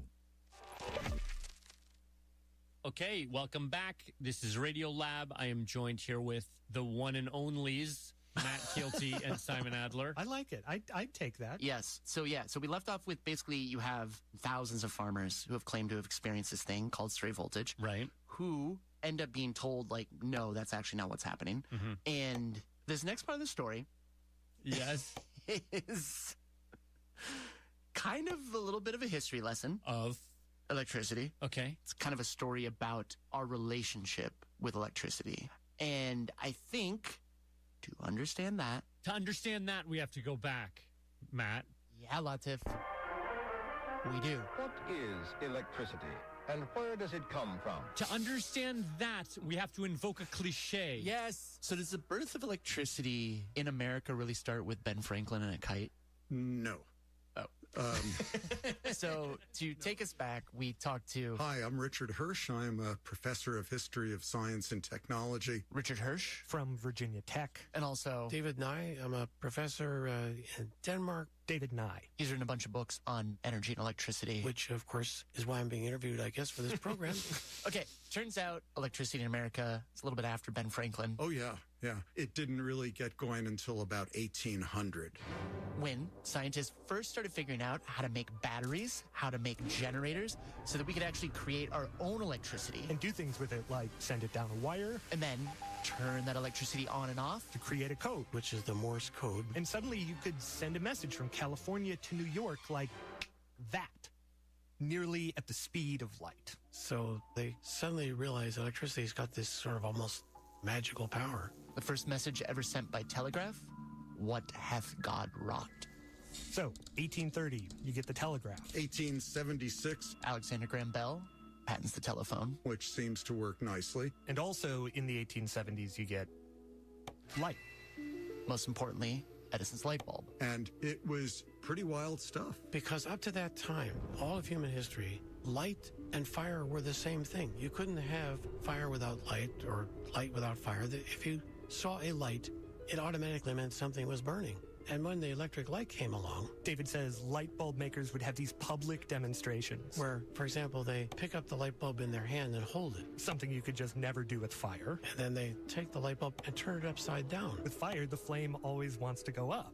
But now you could point the light. It's kind of, oh, that's amazing. And at the end of the demo, the demonstrator would take the light bulb and... smash it. And the light... immediately it goes out. Now you don't have to worry about your house burning down if you knock over a kerosene lamp, for example. Now you have safe, controllable electric light. Yeah, I mean, capitalists can see that this is going to make money.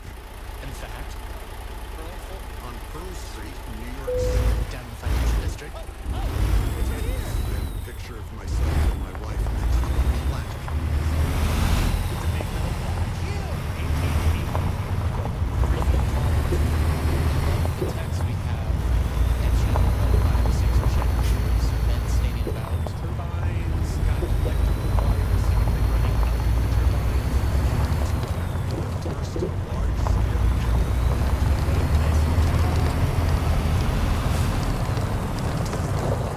So down there in Lower Manhattan, this is where it began. You have electric light. The stock exchange had it. An apartment store, railway stations, factories,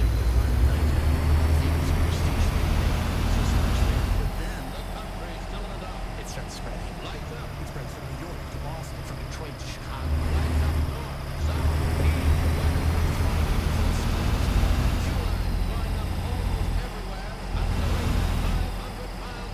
The whole country. Edison and others.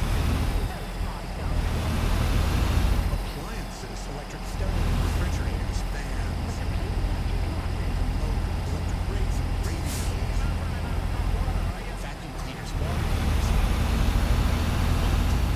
all the cities are like that. The vast majority of the country is in the dark. Most of America, rural at this point, they don't have any electricity. and that's because you are trying to make money. Cities have several hundred customers per mile of distribution line. On average in the 1920s, 3 to 5 customers per mile. There's no debate about it. Folks wanted to have good roads. So they could get to markets. So farmers became electricity. They were certainly wowed by it, but Accounting for the city. Because you go to see a movie, but we'd rather be out here. In like the dark. power companies almost started going out to state fairs. That they could use a lot of electricity. Instead of booths or tents, they'd be like, okay, Joe Farmer, you know how you have to pump water from a well to heat your water?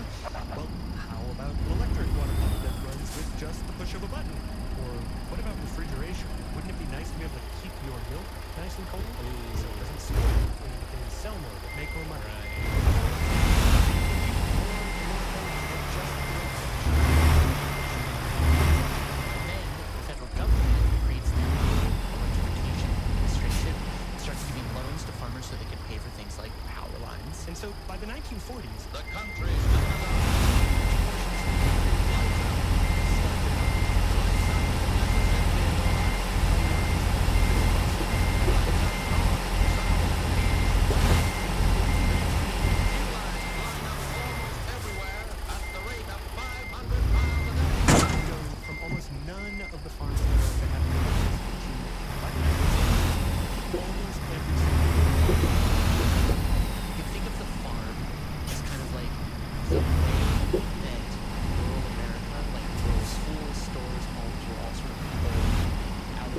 changes.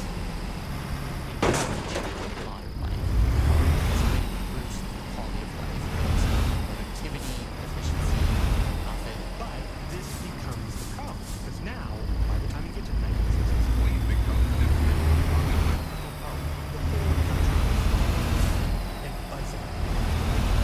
We like it because it's clean, it's inexpensive, and it will do almost any work you can think of.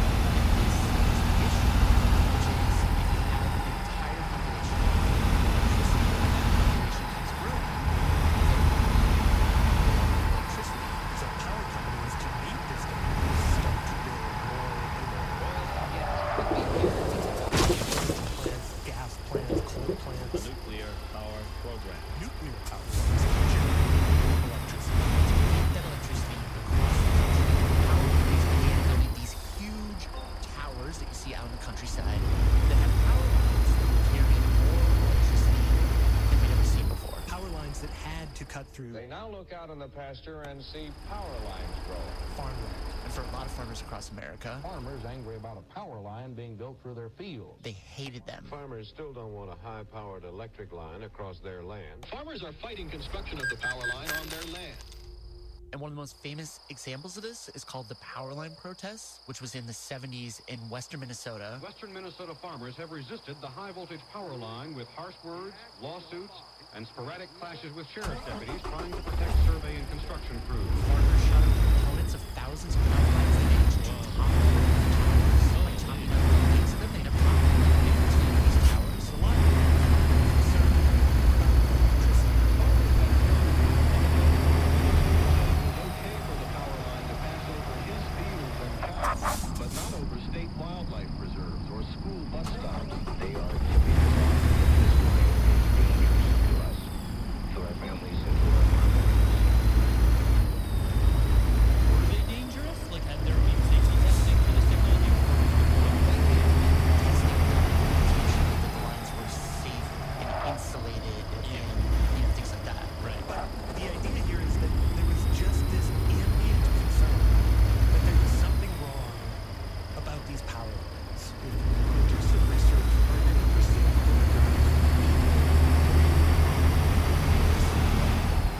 underneath the high voltage transmission lines, and the lights go light on.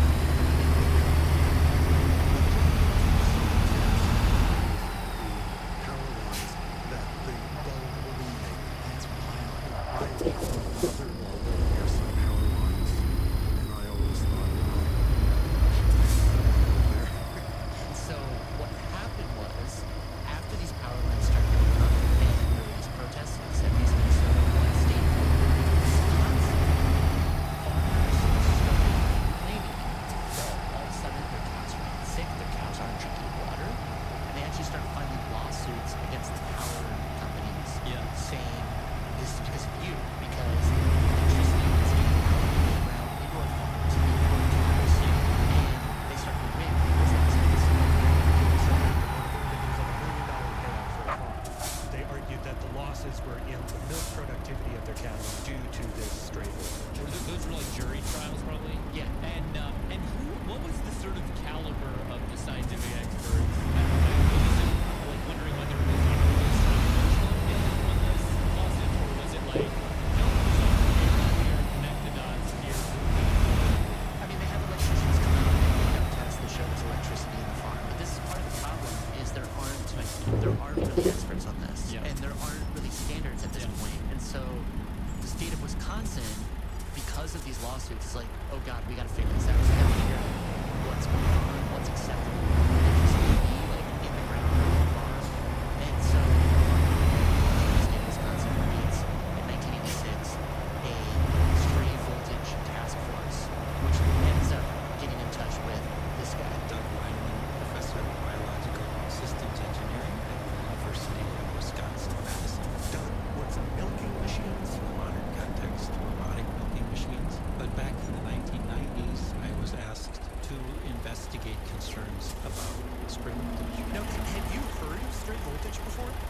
No, not really. And so what was your first reaction to the idea? Well, my first reaction is to find out more about it. So Doug goes and reads whatever he can find. And what he finds is that stray voltage did not begin in Wisconsin. No. Actually, the earliest reports date back to the early 1960s. On the other side of the world. In New Zealand. Huh. And what were the reports? So it's a really interesting story. In New Zealand at that time, it was sort of the tradition for dairy farmers to go barefoot. So these farmers would be milking their cows. Not wearing any shoes or boots. And when they touched something like the metal pail or the metal water trough, they felt the tingle. Electricity somewhere on that farm, getting up into them. First documented case, people out on farms. But then Doug sees the reports we mentioned in North America. New York, Pennsylvania, all of them involving cows. Cows behaving strangely, cows not producing milk. So what Doug starts to do is design a study to investigate a very specific question. Which is basically, how much electricity does it take for a cow to feel it? Like, wait. Can I stop you for a second? Yeah. Why are we talking about cows? Why not any other animals? Like, why not a goat or a chicken? Yeah.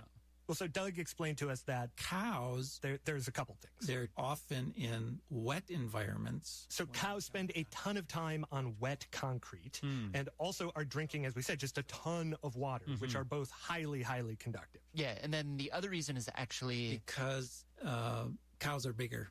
Simplest way to think about this is cows are bigger, so they're like a bigger wire, so it's easier for electricity to pass through them. Oh, no. But anyway, UW-Madison, they've got a lot of cows. Something like 500 cows. And one by one, Doug and his team would take a cow into a barn stall. A specially designed stall. The cow would stand on this fancy scale. So we can measure when the cow shifted their body weight. When they would flinch. And then they would take an electrode, clip it to the snout of the cow, and then clip 4 more electrodes, 1 to each hoof. Turn on a tiny little generator and send a small little pulse of electricity through the cow. Like 10 pulses. And then watch. From there, they'd increase the electricity a little bit more, and a little bit more, and a little bit more. And then we would see the cow basically move, and they might move a hoof, they might move their head, they might move an ear. Generally is a fairly subtle response. The tiniest little indication that the cow feels something that it might not like. Yeah. And they keep doing this until they get to the point where most of the cows are doing something, like a little head twitch or a little leg kick, something that shows they're reacting. And so at what point is that? So if you want to imagine what the cow experiences, put a 9-volt battery on your tongue. That's the sort of experience. Which I did. For this story. For this story. You're telling me this is safe? He is now going to place the battery on his tongue. I'm sort of nervous. I know I am. I'm actually scared too. Yeah. Oh, yeah. Oh, no, that's no fun. Okay. What'd you feel? Oh, it's like, it's almost like something really cold touching your tongue for a second. Yes. Oh, that's not bad. Hey, Matt, don't what are tell you me. crying about? It's often experienced as a thermal sensation. I'd say he reacted a little stronger than warranted. Matt, But you haven't even done it, so how could you say you that? haven't even done it. Yeah. I'm too scared to. But sorry, but the 9-volt analogy works, the coldness, except the coldness has to be so bad that P is better than that. Right, and they're not even saying that. They're just saying at 9 volts, this is when you start to see behavioral changes, adverse behavioral changes. Right. And so what the state of Wisconsin does is they set the threshold for what is an acceptable level of stray voltage of electricity on the farm below that. Okay, which makes sense. Now, a lot below that or a little below that or like how below? Doug says well below that. Well below that, okay. So now Doug also says if you take that threshold and you take that out into the real world, into farms, which in the state of Wisconsin since 1990, there have been over 9,000 stray voltage investigations conducted by the state. You find that less than 3% of farms ever hit this threshold. Oh, weird. And again, that threshold, that's just for behavior. You know, one of the reasons we spend a lot of time looking at behavior because it is the most sensitive indicator. Like if electricity is harming a cow, hurting a cow, the first thing you're going to notice is some change in the cow's behavior. But of course, we looked at milk production, we looked at water intake, we looked at things like feed consumption and things on, blood chemistry. We did like all kinds of things. And what they found is that the amount of electricity it takes to get a cow to stop drinking water or to mess up its immune system or have all these infections is so much electricity that out on a farm, like, you're just not going to find this unless it's a real serious problem. Yeah, wires will always break. Hopefully not often, but there's always the possibility that the electrical system can be damaged. But, Doug says in the rare case that does happen, you get a lot of stray voltage. Find it and fix it. It's not hard to find, and it's not hard to fix. But then if it's not electricity, what is happening with the cows? Like, why are they not drinking water and, yes, drinking pee? Well, there can be 1,000 different issues of what's going on, and you just simply got to look through those. So we talked to a veterinarian. Dr. Don Sanders, doctor of veterinary medicine. How many years did you practice as a vet? 50. Wow. And Don told us from his 50 years what he'd mostly seen. Is cows drinking urine is when they lack potassium in their diet. Cows will turn to drinking pee if they don't have enough minerals like potassium. Sodium or whatever like that. That generally is the major reason for drinking urine. I guess I'm also a little surprised. Like I don't know, I'm sure I'm deficient. I know I'm deficient in vitamin D. I don't know, I'm sure there are a dozen things that I don't have enough of. And yet, I'm not going around drinking urine, but why is it that these cows are so sensitive? Let me throw something out to stir the pot a little. Basically, Don explained that these cows being milked are not just average animals. They have been bred to be more like high-performance athletes. And so if their diet is not perfectly dialed in, things will go bad. And it won't be all at once. It'll be when it's been that way for several months or maybe even longer. And then you start to get immune problems, udder infections, or even pee drinking. Exactly. Okay, I get that, but that doesn't explain the not drinking water part. Right. So remember a farmer in Minnesota, Jill Nelson, how she said... And then they started lapping at the water. Her cows started lapping at the water, not drinking it normally? Yeah. Cows like to stick their nose in and they drink. They slurp it up. So we ended up talking to this guy, Nigel Cook. He's another professor at UW-Madison. In the School of Veterinary Medicine. And so he said, okay, so take a cow lapping water. Oh my God, we've got stray voltage because the cows are lapping the water. That's normal.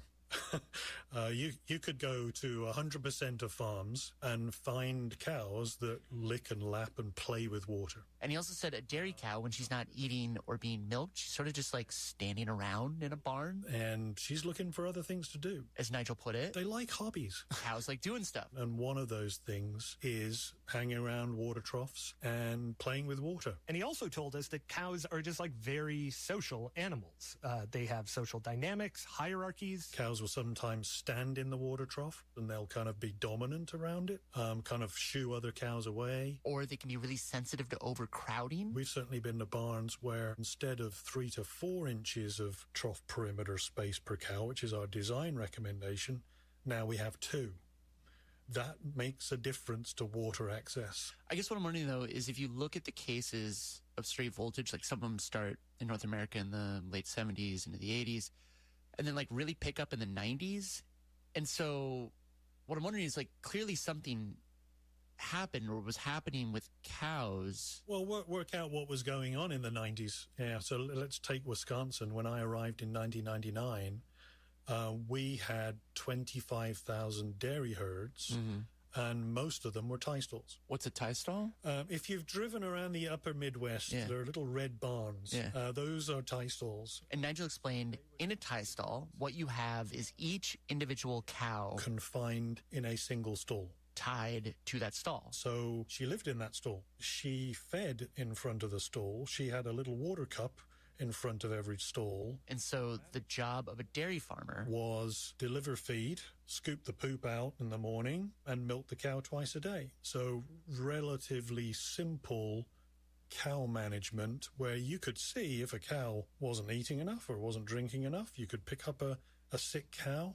But in the 90s, as costs were rising, margins tightening, dairy farmers started modernizing. They started to build milking parlors. Now you're not milking them in the stall. You're bringing them over to the parlor where you're milking them together with more elaborate milking machines. And now, because you can milk more cows more efficiently, you don't need that old red tie stall barn. Instead, you need a new, bigger barn. What's called a free stall, so they're free to move around. Now you can house more cows. They're not chained in a stall anymore. Which means now, instead of feeding a cow individually, you feed a group of cows. You make the cows all drink from the same water trough as a group. Which cuts costs, it cuts labor, and so now you can have 150 cows, 250 cows, 500 cows, 1,000 cows. Now we're building 20,000 cow dairies. Nigel says in that transition to bigger dairy farms, some of these farmers just couldn't make it. And life became very difficult for them.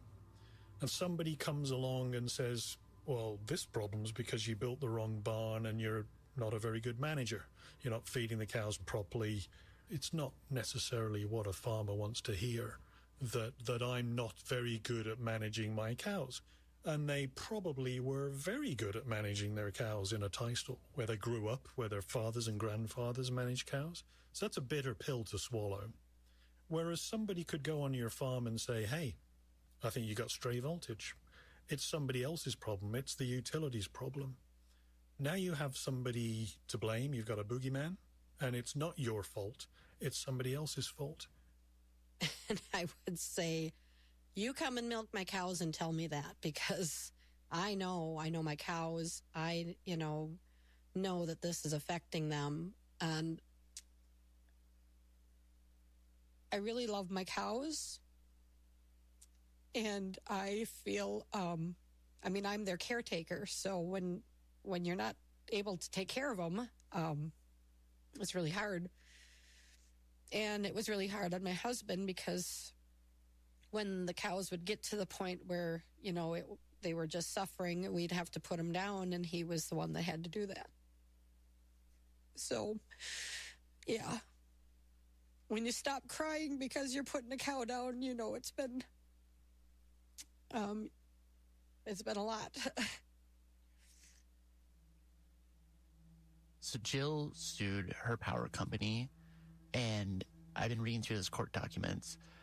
And in them, the power company is making a lot of the same arguments that we just heard, that the electricity found on Jill's farm didn't meet the threshold, how a lot of the problems on Jill's farm started after she built this big milking parlor. She had increased her herd size. They made arguments about how her feed composition wasn't right, how the milking machines were causing infections.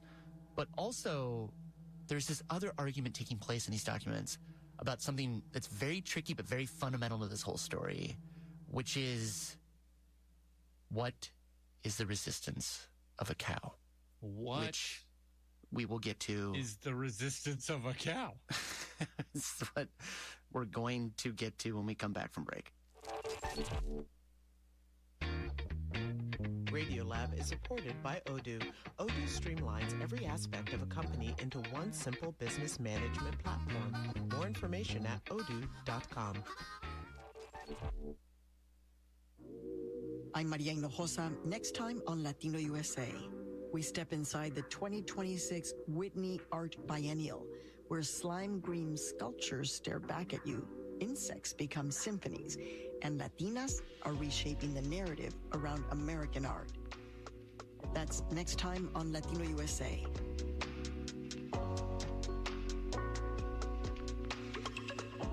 Sundays at 7 p.m. on News 88.7. Can you separate politics from sports? For Enes Kanter Freedom, it's nearly impossible. They're like, well, the athlete should stay away from politics. I'm like, this is not politics. This is human rights. This week, we talked to Enes about how he made his way to the NBA from Turkey, and we'll hear how his activism led to real-life consequences off the court. Join me, David Green, for WHYY's Sports in America. Sports in America with David Green. Sundays at 5 p.m. on News 88.7. Next time on Climate One. When times feel hard, it's good to remember there are incredible people defending the natural world that sustains us all. Maybe only a couple more fires, and there will be nothing standing. And so that's why we immediately sprung to action. Our conversation with two Goldman Environmental Prize winners on the next Climate One. Sunday morning at 6 on News 88.7. Bada bang, bada boom. Here we are. I'm back with the dime a dozen Matt Kilty and Simon Adler. Great, yeah. Yeah. Okay, so we left off with the question, what is the resistance of a cow? Feels epic. I'd say somehow. It kind of is. Okay. Explain. Well, okay, sort of physics 101 here, electricity 101. Yeah, love it. So when it comes to electricity, you're dealing with basically three things: voltage, current, and resistance. Okay. And these three things are always kind of in relation to one another. And it's sort of try to help you make sense of that.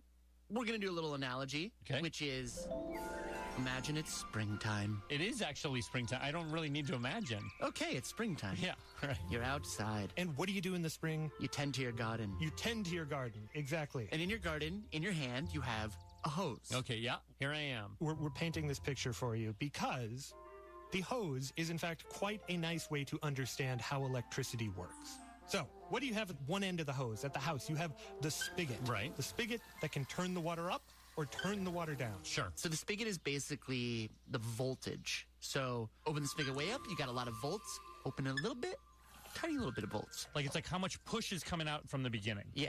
From that, you've got the water that is then actually moving, right? Water's moving, yeah. That is your current. The flow of electricity. Okay. So it stands to reason more volts, more flow, more current. Fewer volts, less flow, less current. Totally. Makes sense. However, there is one final piece to this. This is the important part. Okay. The resistance. The resistance. Yes. So think of it almost like the hose itself. It has a set diameter, a sort of amount of space that the water can flow through. Yeah, so it's like if you have like a huge wide fire hose or something and you crank that spigot, you're going to get... But if you had like get sleep apnea. Yeah. Okay. If you have a hose that's like the diameter of like a little tiny straw, like a little cocktail straw, it doesn't matter how open that spigot is, how many volts you're trying to shove through there, you're still just going to get a tiny little bit of flow of current. Right. Correct. That's why resistance is so important, because it affects the flow, the current, how much electricity is actually passing through something. Yeah. Okay. Okay. So in the real world of electricity, something like rubber, and this stuff gets measured in ohms, so we're not going to get into it, but that's what it's measured in. Yeah. Rubber has the resistance of something like 10 to the 13th power ohms. So rubber is like the brickiest of brick walls. Yeah, or the tiniest of straws of straws. Tiniest of straws of straws. So right. very resistant, so it means you don't get a lot of current, a lot of electricity passing through. Sure. Yeah. And then to keep us going, dry human skin can be about as low as 10,000 ohms. Feeble resistance. We have very little to no resistance. And then wet human skin can be about 1,000 ohms. Oh, even less. So like nothing. Yeah, not very much. We're one of those like boba straws. Yeah, human boba.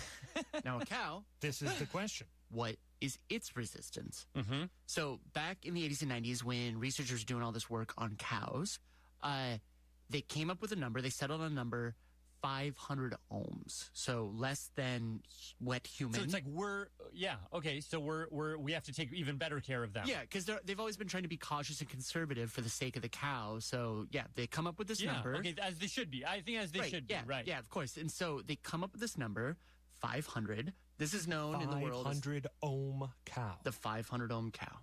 But the thing is... And in my world, that just does not exist. Okay? There are people like Larry Neubauer, that electrician that we heard from earlier in the story, who's just like, no way, don't believe it. It's nowhere near 500 ohms. Huh. Why does he think that? Well, yeah, so Larry told us... Well, how is that 500 ohms determined? How that was determined makes a big difference. Well, the 500 ohms was determined in a stanchion barn, the old milk tie stanchion barn. Have you guys all seen an old stanchion barn? Yeah, the old school red barn. Right on. One cow in a stall. Right. Well, today, they never get tied up in a tie stall barn. They're all in free stall. It's all free stall barn. Roam around now. Yep. But why should that matter where the cow is? Well, because, so Larry explained, in a free stall barn or in a big milking parlor, you have all these cows grouped together where they are often coming into contact with this slurry, a slurry of manure, cow urine, and like water or milk. Yeah. And Larry explained that slurry is highly conductive. Is very conductive. And as we already know, when something gets wet, its resistance drops. Yeah. It's like a straw that when it gets wet, the straw opens up. Right. So same thing here with the cows. Right. Yes. They are becoming bigger electricity straws. Right. That's Larry's theory. The cows are nothing more than like goldfish in a pond. If I gave you an extension cord and I plugged in the drill and I said, go walk across the grass here and go drill into that post, okay? You wouldn't think twice about it. You go over there, drill the hole in the post, come back, right? Yeah. If I gave you that same drill and told you to jump in the pool and go drill out the iron post in the pool, right? You'd have a second thought about that now, wouldn't you? So what happened was in 2016, these Idaho dairymen contacted Larry and they're like, hey, we think we have stray voltage on our farm. Larry went out there, said, yeah, you do. And the reason no one will tell you do is because of this whole resistance thing. And so the Idaho dairymen told Larry, well, how about we do a study trying to determine the resistance of a cow in these freestall barns? So we called up Richard Norrell out of the state of Idaho. And they invited me out to do some resistance measurements on cows. So, this is Rick. I have a PhD in dairy science. And the reason they reached out to Rick... Well, my PhD, I collected information on resistance of cows. Is Rick had actually done cow resistance studies back in the 80s. And he's like, sure, I can run this study. And then we had a meeting with the dairy industry, with Idaho Power. To be like, can you guys help out? Can you fund any of this? And Idaho Power brought in... Doug Reineman. Ooh. Our Wisconsin guy. Yeah. He was representing Idaho Power as their expert. Interesting. But it's also like Doug is the national expert, like the go-to person on this. So if he says thumbs down, well, then you have quite a hill to climb if you're going to beat his thumbs down. So he did write a report at the end that he thought some things were good, some maybe not so good. Did Idaho Power sign off on the research?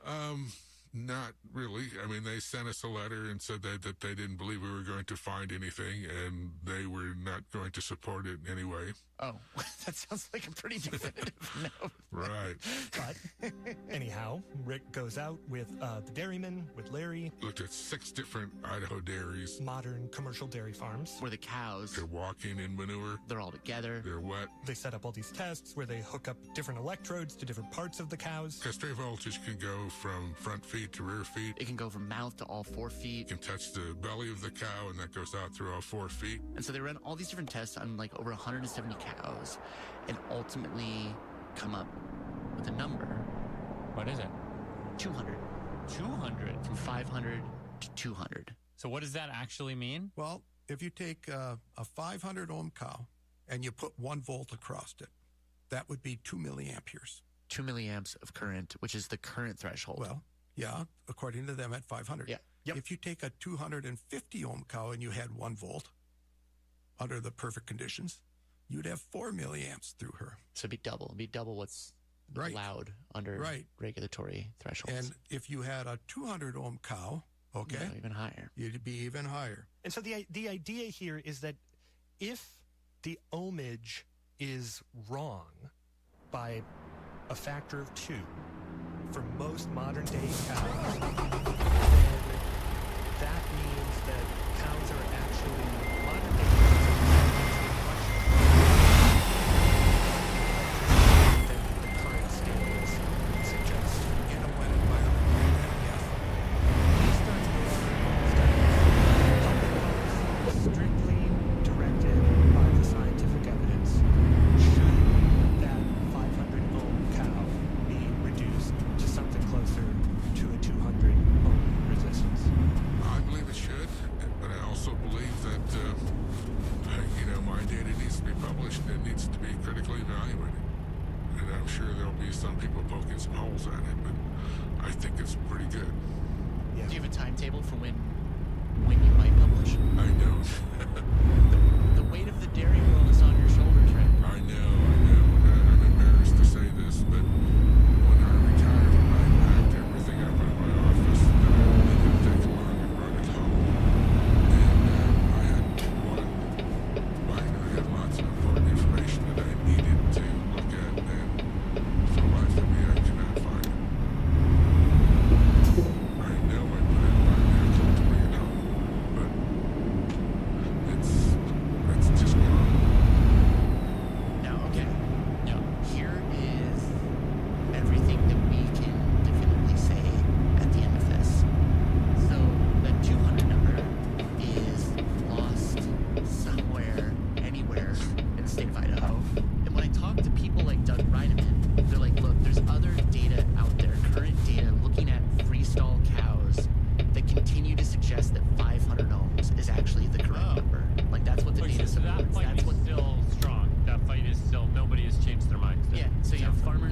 still believe that the resistance should be lower, but all the data, peer-reviewed, published, still points to 500. So the farmers are all like low resistance. Look, like it's getting into our cows, and then the experts are like, no, it's high resistance. Like you guys, it's not electricity is not your problem. Whatever your problem. Right.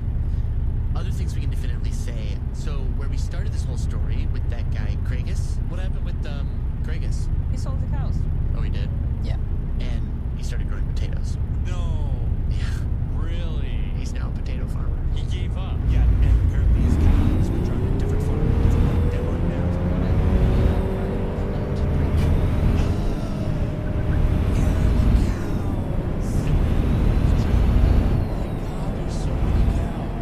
After years of being told she did not have stray voltage on her farm, got in touch with our guy Larry. I said, I'll take a look at it, and whatever I find, I'll tell you. Told her you're imagining things. There is stray voltage here. He got in touch with the power company. You know, he knew how to talk the language with them. Eventually they came out, made a bunch of changes to Chill's electrical system. And so how many cows are here? There's 130 in this farm. Things went back to wild. They're so big and pretty. Thank you. I kind of think so too. Yeah, no, they're gorgeous. Was it again Star Dazzle? Star Dazzle. Also baby. Oh, your tongue is so big. He at the Minnesota State Fair. You're so pretty. Because you're so pretty, you get to go to the fair. That's hard to argue. That is really the proof is in the pudding. It's a really compelling story. It's like, it's a really compelling story.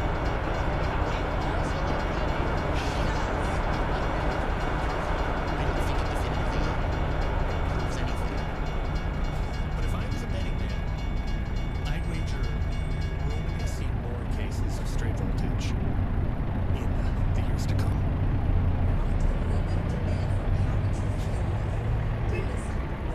And for electricity today, energy under attack because in much of the state is about to go another very and an eye towards the future. A 70-mile transmission capable of carrying now please tell us the power massive wildfires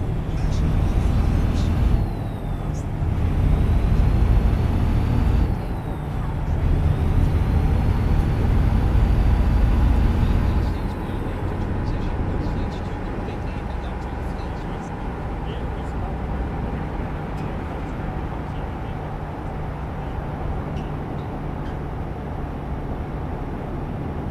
This episode was recorded by Matt Kilty and Simon Adler. The episode was produced by Matt Kilty with help from Maria Paz Gutierrez, reporting help from Clara Grunin and Rebecca Rand. Original music and sound design contributed by Jeremy Bloom and Matt Kilty. The episode was mixed by Jeremy Bloom, fact-checking by Angeline Mercado and Sophie Sammy.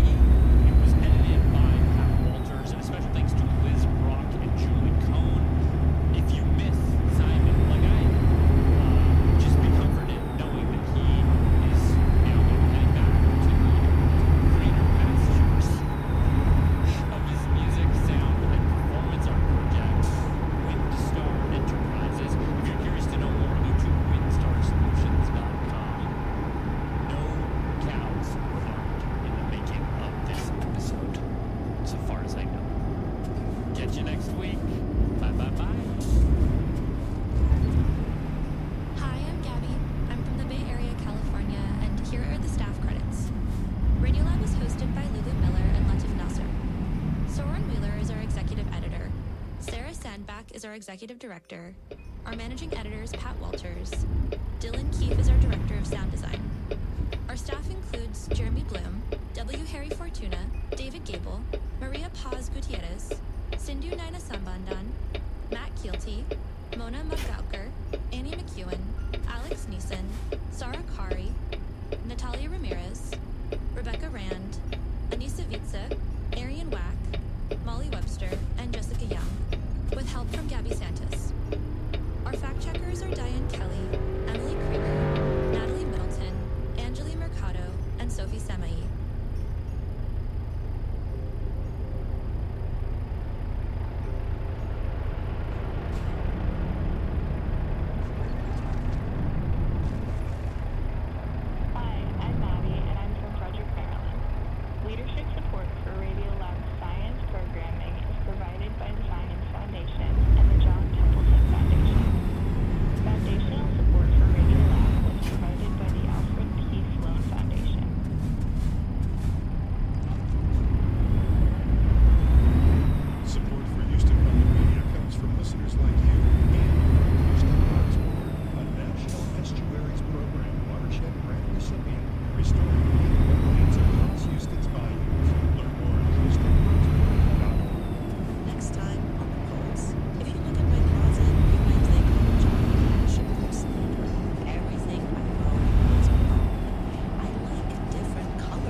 Iran's nuclear program.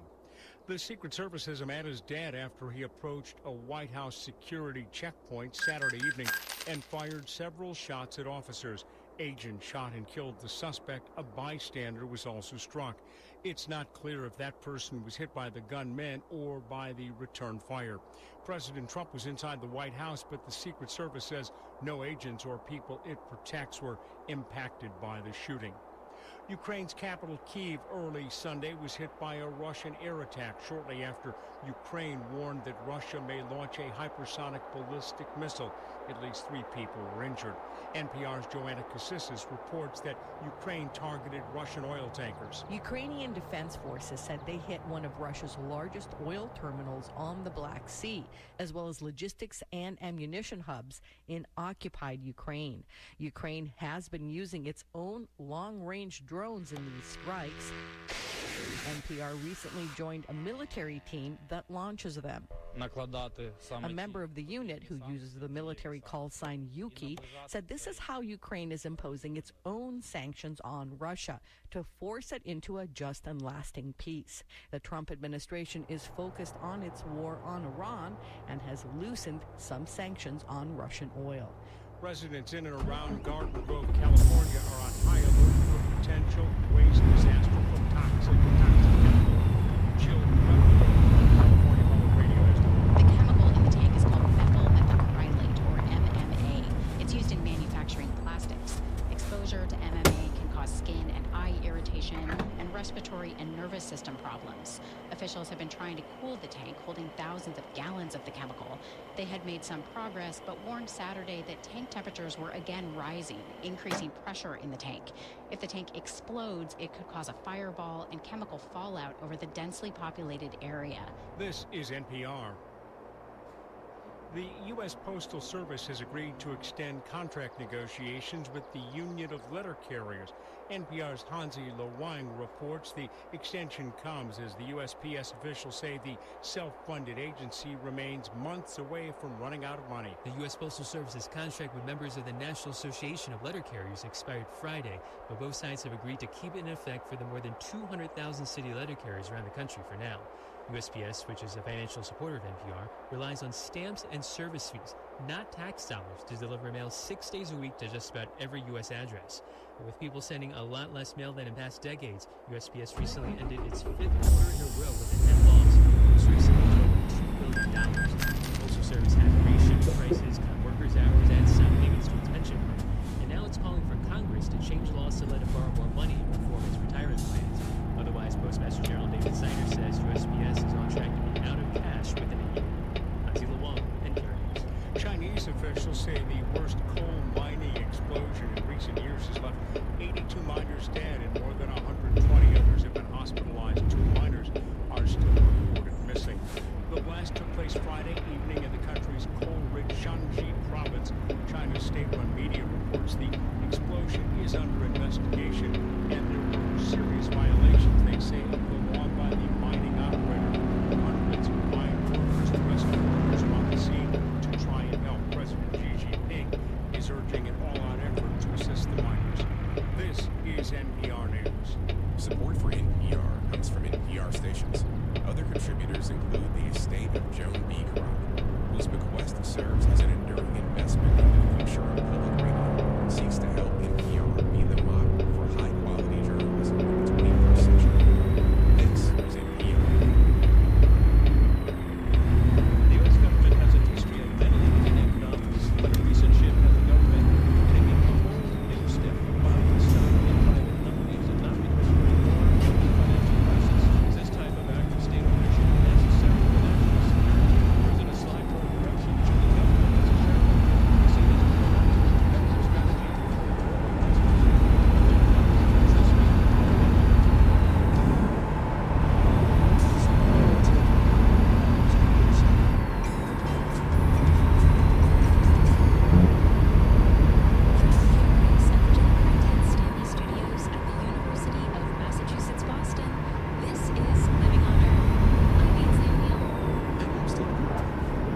pollution concerns, you have kind of a growing rural and farmer-led backlash to some of the, especially Iowa, the way agriculture has just grown at such a fast rate.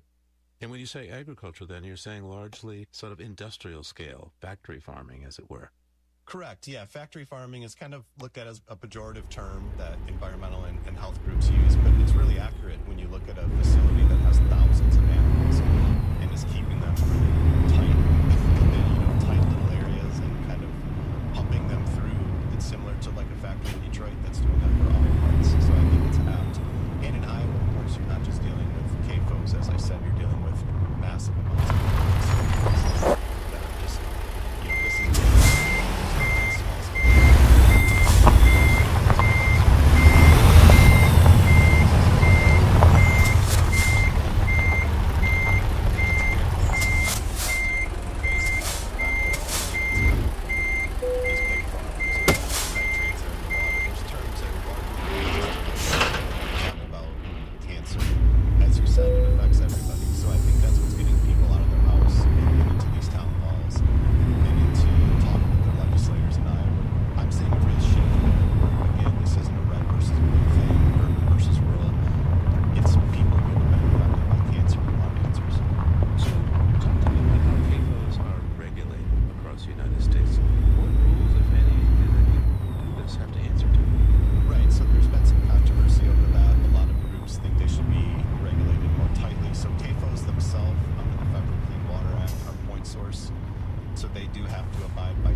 into right whales.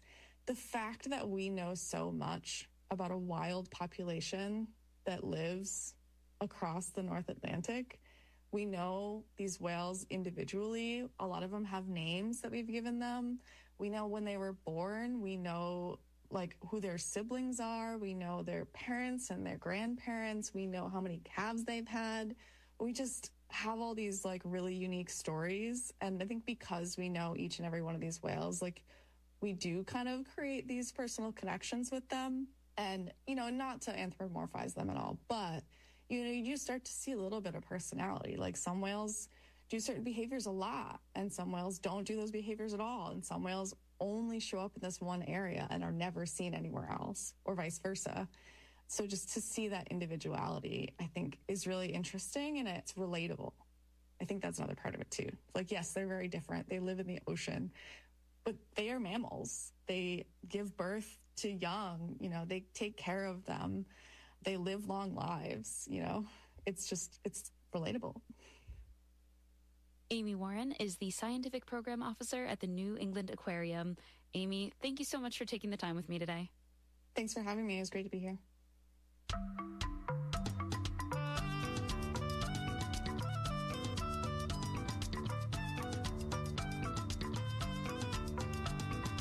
Springtime in the Northern Hemisphere brings many migrating birds returning from their winter havens. BirdNote's Mary McCann reports. We often hear it said that spring bursts forth as if winter's leafless trees suddenly shimmer with green. Flowers pop. Birds start singing with all their hearts. But this seasonal change isn't instantaneous. It's a series of waves, slowly breaking waves that sweep up from the south to the north, right over the continent. Early spring migrants like robins and bluebirds return north in March, some even in February. Across the whole of April, week after week, new songbird migrants work north from the tropics, adding bit by bit to spring's ever-growing soundtrack.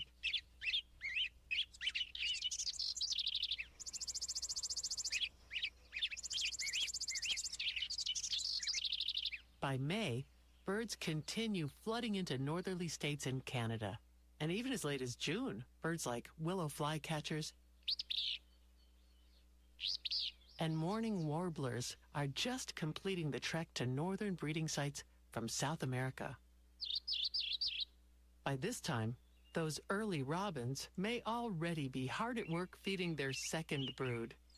For them, spring has been bursting for over 3 months.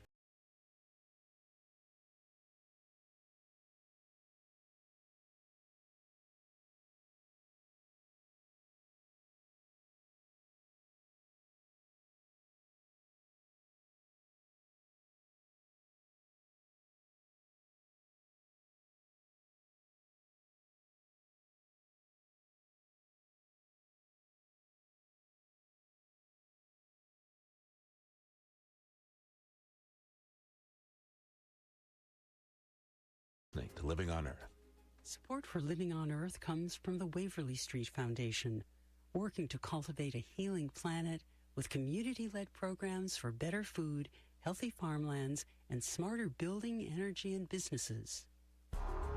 HPM Plus brings you the latest news and information from around the world and across the street. Trusted journalists delivering facts, fairness, and perspective. Keeping you connected by keeping you informed.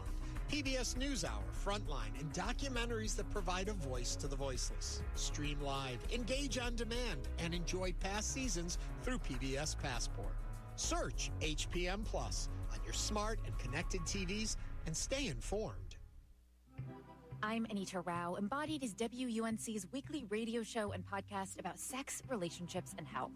Join me to meet people who aren't afraid to question what we think we know about intimacy, who are embracing the unique ways their bodies shape their lived experience, and who have some fascinating stories to share about their relationships. We'll take on the taboo together, next time on Embodied. Sundays at 8 p.m. on News 88.7. It's Living on Earth. I'm Steve Kerwood. And I am Ainsley O'Neill. In Western accounts of scientific expeditions into the remotest parts of our world, indigenous people can often be depicted as mere backdrop, part of a, quote, exotic landscape, or at best helpful sidekicks. But for Dr. Rosa Espinosa, a Peruvian chemical biologist and conservationist, the traditional knowledge and worldviews of indigenous people could be the key to unlocking some of nature's greatest mysteries, if Western scientists are willing to listen and collaborate. Dr. Espinosa's 2025 book is called The Spirit of the Rainforest: How Indigenous Wisdom and Scientific Curiosity Reconnects Us to the Natural World. And she joins me now. Welcome to Living on Earth, Rosa. Thank you so much for having me. It's such an honor. So, Rosa, please tell us a bit about how you grew up in Peru. What was your connection to both the rainforest there as well as the indigenous cultures there? Yeah, absolutely. I had a unique upbringing. I was born and raised in the city of Lima, which is the capital of Peru. Like any other busy city, your New York's or Buenos Aires, is just a bustling city without necessarily that much access to nature. But my grandmother made sure that she made a small natural pharmacy, a small garden that really reflected the nature she grew up with in the Andes, but also our Amazonian ancestry.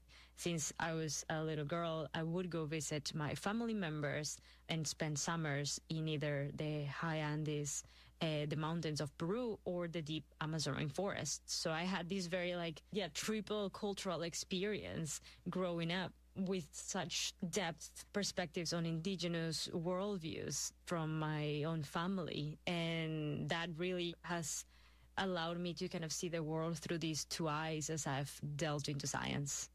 Well, because you did eventually go on to study chemical biology in a Western science tradition here in the U.S., how difficult was it for you to balance those two worldviews, the sort of Western worldview and your indigenous background? Yeah, that's exactly right. So I think that this indigenous connection made me have just a fascination for the natural world. While I was still in high school in Peru, I was really eager to get this additional lens on how to see nature. Not just through the indigenous perspective, but through the scientific ones. So I went on to do my undergrad and PhD in chemistry with a focus on chemical biology. And I think there are many difficulties when one tries to merge these two knowledge systems. First of all, that the indigenous worldviews have not really been considered scientific and are nowhere to be found really in the educational systems. So it definitely felt conflicted because to me, my grandmother, although she doesn't have formal education, was the first doctor I met, was the first chemist I met. I saw her apply such a method to her ways of learning and discovering and applying and reiterating, which was similar to what I was learning to do in the laboratory with these incredible academics, except that she just didn't have it in writing. So I think seeing the lack of representation was definitely something that felt heavy, and it just made me sad and a little frustrated because the farther I dove in Western science and realized that 1 in 3 medicines derive from nature and have had actually the discoveries made thanks to traditional knowledge, the fact that that still was not reason enough for us to find a stronger way to incorporate indigenous knowledge, it just made no sense. And I think that sense of injustice and awareness of lack of integration, it's definitely a big component why I decided to do what I do today. And in your book, you talk a lot about this cosmovision, as you put it. Can you tell us what exactly is this cosmovision and what inspired you or compelled you to incorporate it into your own personal perspective on the world? Yeah, so indigenous worldviews, the other word we use for it is cosmovision, the vision of the world. I have noticed that what I'm about to share, although I learned it through my Amazonian Andean heritage, you find similarities across indigenous groups around the world, which is in a way really beautiful and I think reflective of a larger sense of humanity that we all share and just have forgotten about. So the Amazonian and Andean indigenous worldviews share multiple truths. One is that nature is alive beyond just the biological definitions that we have for how nature could be alive, in the sense that a mountain is alive as well. And a tree is not just a biological resource, but rather a grandfather. And so this larger definition of life and the idea that we exist because nature exists, and nature exists because we exist. This sense of continuity without any barriers to differentiate nature is separate. And so this sense of extension of self into nature plays such a key role into decision-making afterwards. I think those are kind of the more comprehensive worldviews. There is another one from our Quechua heritage that I particularly love, and it's called the concept of Aini, which is today for you and tomorrow for me. And it actually derives from harvesting potatoes, meaning that you cannot do it alone. You need to have your whole community. So today you guys are going to help me harvest potatoes in my land. Tomorrow we'll help you. So it's a sense of reciprocity that is not just practiced within human forms, but also within non-human life. Well, and so there's this central perspective, essentially, that spirituality and science, they don't need to be separated when we consider the world. And in fact, we can learn so much more when we think of them jointly. What are some of the spiritual beliefs or practices that you feel can really help guide our scientific discovery? That's a beautiful question, and that's exactly right. I think, in a way, the Western scientific world, or modern science in general, has relied on traditional knowledge for a long time. I mean, I'll give you a key example. The Nobel Prize in Medicine, it was awarded to Tu Youyou, Chinese scientist, who had discovered a drug to treat malaria that saved millions of lives back in the day when it was discovered. And the only reason why it was discovered is because these scientists went back to old Chinese traditional medicine and written records that the culture has. And from there, they unlocked one single detail that their ancestors had managed to use to extract the active components from a plant. So we have already used it, we just haven't had a system of acknowledging it. So I think, to me, it's a no-brainer that if we find a way to walk away from extractivism and instead work together equitatively, we can not only do better by the discoveries that are already happening, but we can actually discover more. We can refine more solutions for medicine, for agriculture, for materials, for technology, for systems in general, in a way that I think if we only pursue one way of knowledge, we wouldn't arrive to those solutions. But the way I see it is that there is this new wave of explorers and scientists that, similar to me, have indigenous ancestry, can basically navigate both worlds and are facilitating this new way of conducting scientific work that actually honors both knowledge systems. What are you currently studying yourself?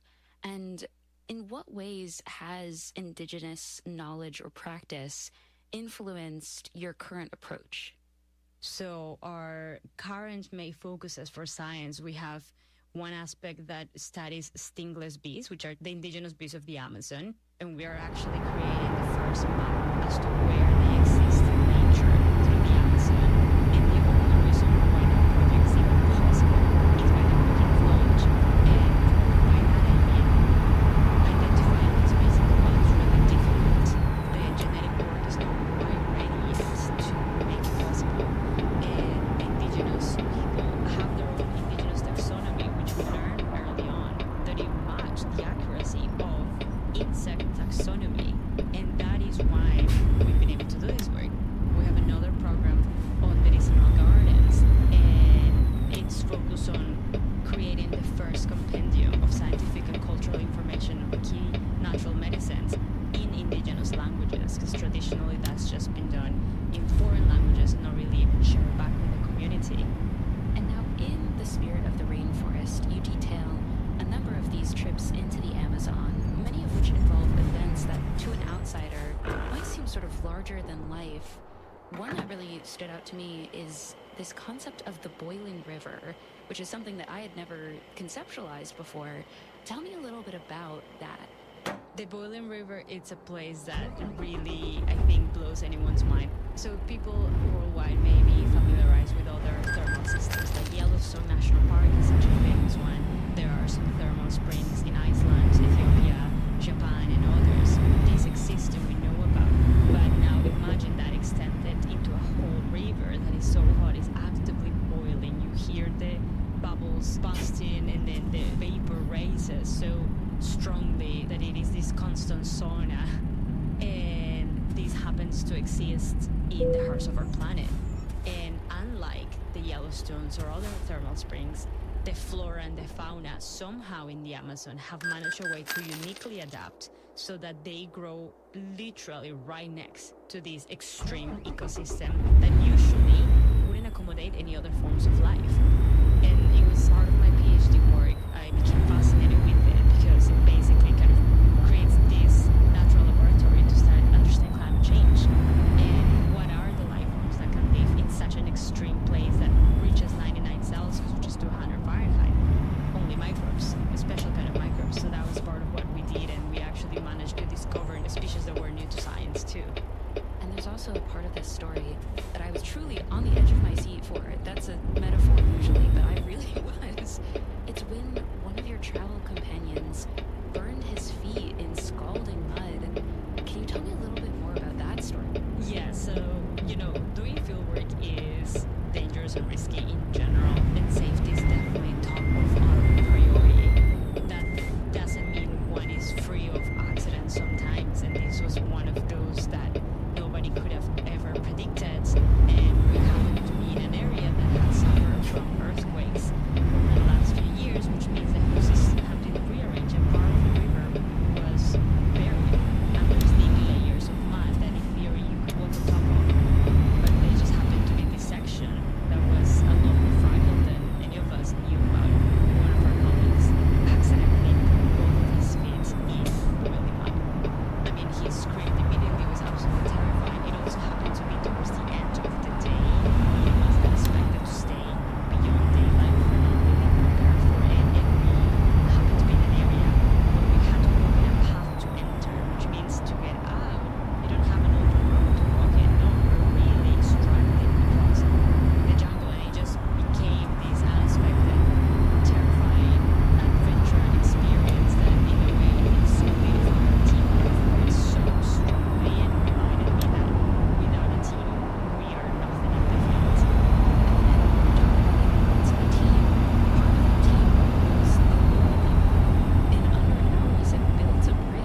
Alexander Usyk has retained his world heavyweight titles after a hard-fought victory over the former kickboxer Rico Verhoeven.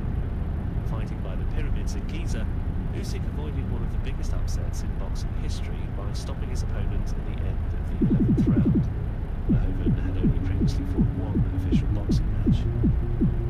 BBC News. Hello and welcome to the Answer from the BBC World Service. I'm Nikki Beattie, bringing you a star-studded lineup of global guests and some cultural companionship with the best arts and culture conversation across the BBC and beyond.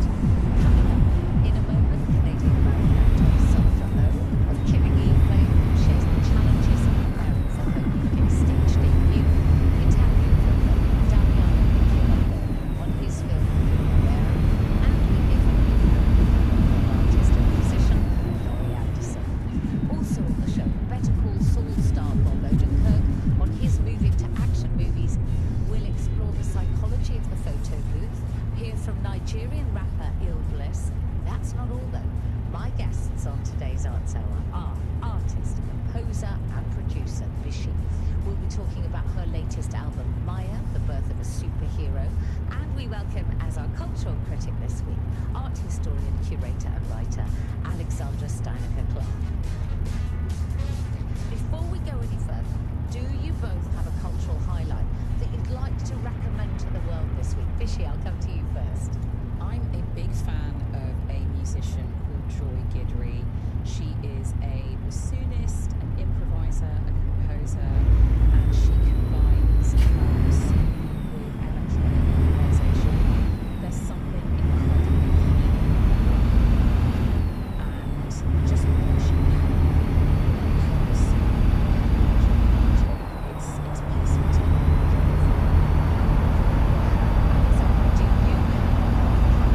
you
so many of those songs, so many of the themes and just as well in the past. So all of that together would encourage and inspire me to go and see this show. Okay, what about you, Alexandra?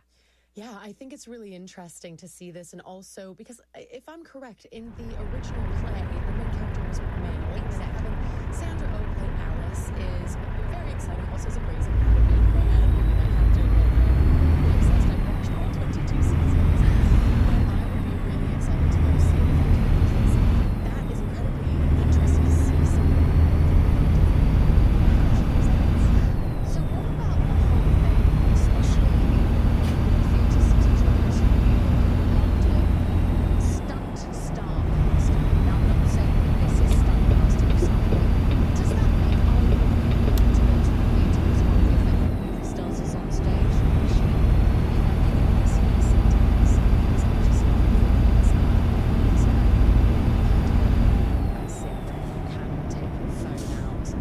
It's one of the last surviving art forms that is realistic and time-based. I think that gives it a special spin. Thank you. You're listening to The Answer on the BBC World Service. I'm Nikki Beattie. From the early 1800s, Italian composer Vivaldi was master of the violin at the Ospedale della Pietà, a home for orphaned and abandoned girls in Venice.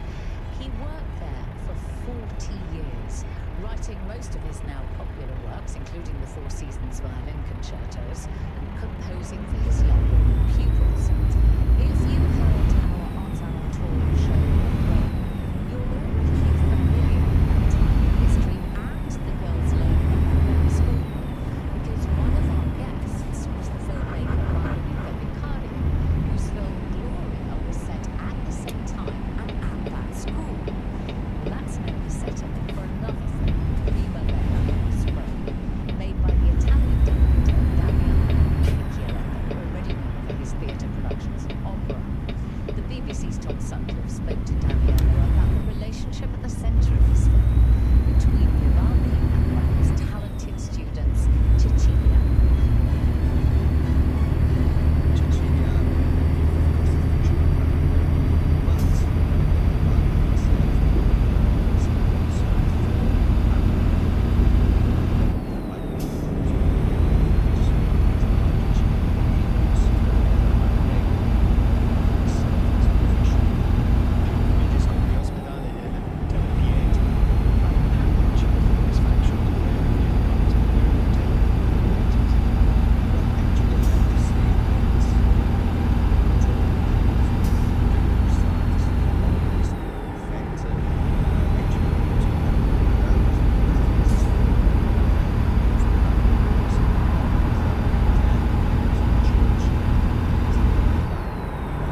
going on. So the mixture between music, words, image, it's both operatic and cinematographic. It's not a surprise that this man, even though he died poor and alone and forgotten, and his music has been totally forgotten for a couple of centuries, now he has on Spotify millions of followers, so it's still alive, and the energy and the power of his melodies and the rhythm of his music is incredible. Damiano Michieletto talking about his film Primavera. My guests on today's Arts Hour are musician, composer, producer and artist Bishy and the cultural critic Alexandra Steinacher-Clark. I had no idea that Vivaldi died destitute. They're both nodding at me here, and that his works weren't found for another 200 years. Alexandra, your thoughts on the film? I was really surprised because when I first clicked play, I thought that it was perhaps going to be a biopic. I thought that I was going to learn about Vivaldi's life. But actually, the film very much goes along this narrative arc of the story of Cecilia, which I found really powerful because ultimately, what this film does, in my opinion, is it shows the passion that can be evoked when you engage with something as wonderful as music or as creativity, and what lengths people will go to in order to be able to continue to have that in their lives, and what a powerful thing Vivaldi created with his music. Bishy, how did it speak to you? Well, I've been a Vivaldi fan since I was a child, and actually buying the 4 seasons on a cassette tape when I was 5 with my own pocket money was one of the first ever albums that I saved up for. I have been told by people not to mention that because it's not cool, but I know. I think that is so cool. And so I had known about him and his music. I knew that he was known as the Red Priest because of his red hair. But I hadn't actually known about the School for Female Orphans or his role as a composer and a teacher within that institution. So that was really incredible and really informative for me. And you can tell that the director, I know that he is a director for opera, and you could really tell in the way that the scenes with the orchestra were filmed. There was an intimacy in those sequences where the musicians were rehearsing and performing that to me really showed that this director understands the musical process. Do you, I mean, have you seen many operas, either of you? Are you opera fans? I have seen quite a lot of operas. Obviously there was that global production of Philip Glass's Akhenaten, and that opera is just something else, you know, that's fine art and performance art and contemporary music and mythology, and I want to watch that. It's so good. I want to experience that now. Thank you both so much. If you want to hear about Gloria, the other film set in the same school, you can listen to the Arts Hour on Tour in Rome show, available as all our shows are as a podcast, so do subscribe and like if you like it. Available wherever you get yours. You're with the BBC World Service, and this is the Arts Hour. The American avant-garde artist Laurie Anderson has, since the 1970s in New York, been combining music and film along with performance art, multimedia work and her worldview in projects that focus on language, technology and visual imagery.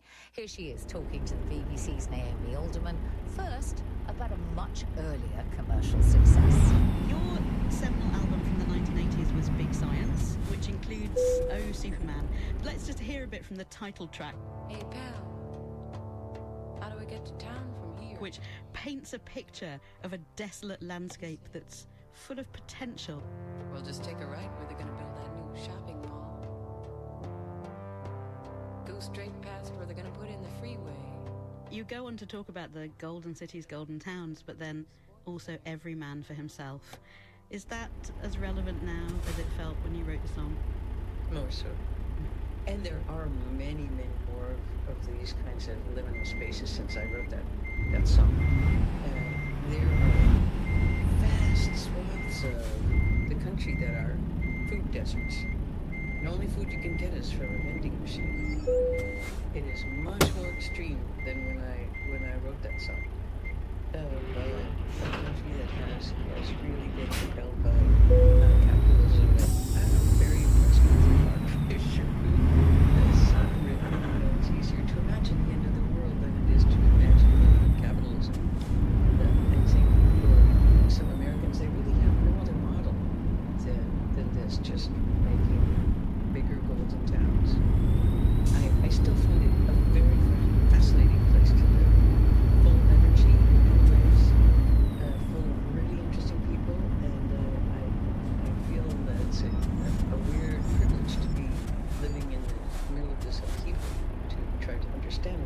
happening and take it as an opportunity. That brings us to this show that you're touring at the moment called Republic of Love, which might be hard to imagine in this current moment. Explain the premise of the show. The premise was that I was asked last spring to participate in a big festival in Vienna. And the theme of this festival was the rise of fascism in Europe. And so they asked me to give a 2-hour talk about the relationship with government.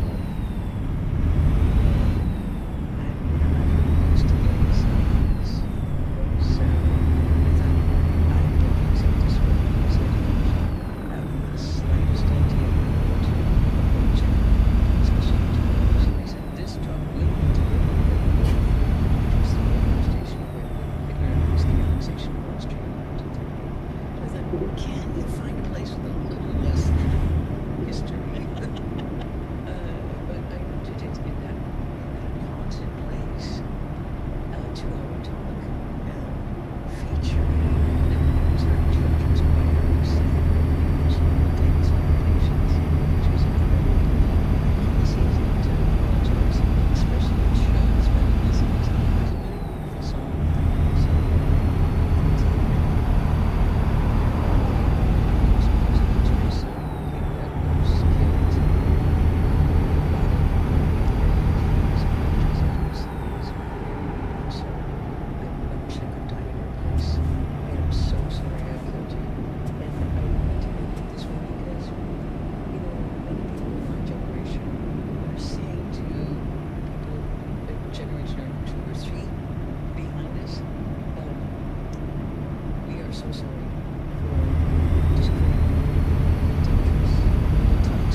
violence history, probably the most.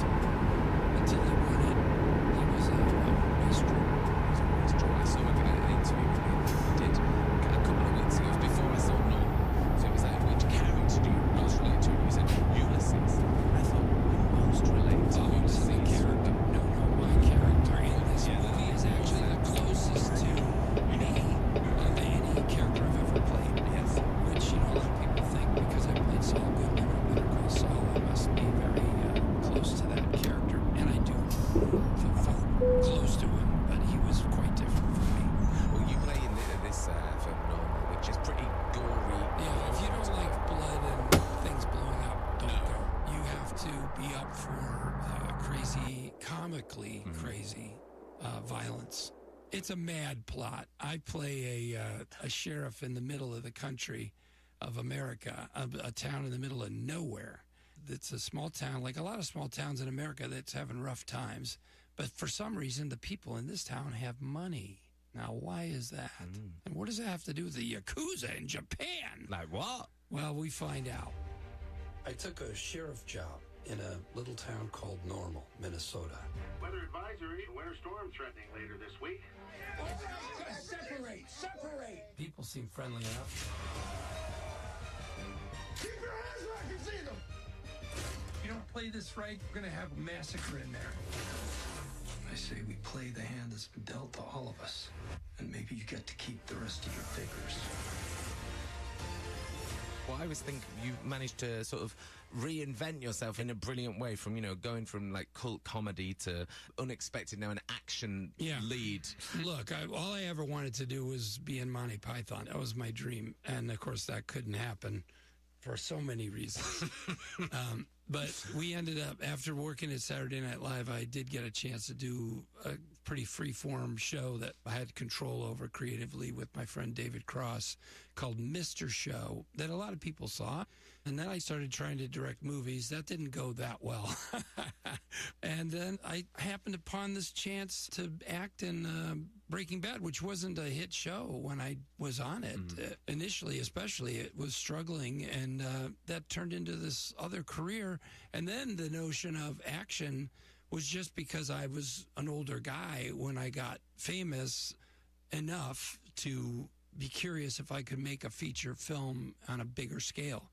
And the only thing that I could imagine being supported in would be an action film, which weirdly you can kind of do at any age and any kind of person you are. If you're up for that fighting and you learn it and you make it intriguing, you could say it was a crutch if you want, but it was a way in to features. And I was willing to train, and here we are.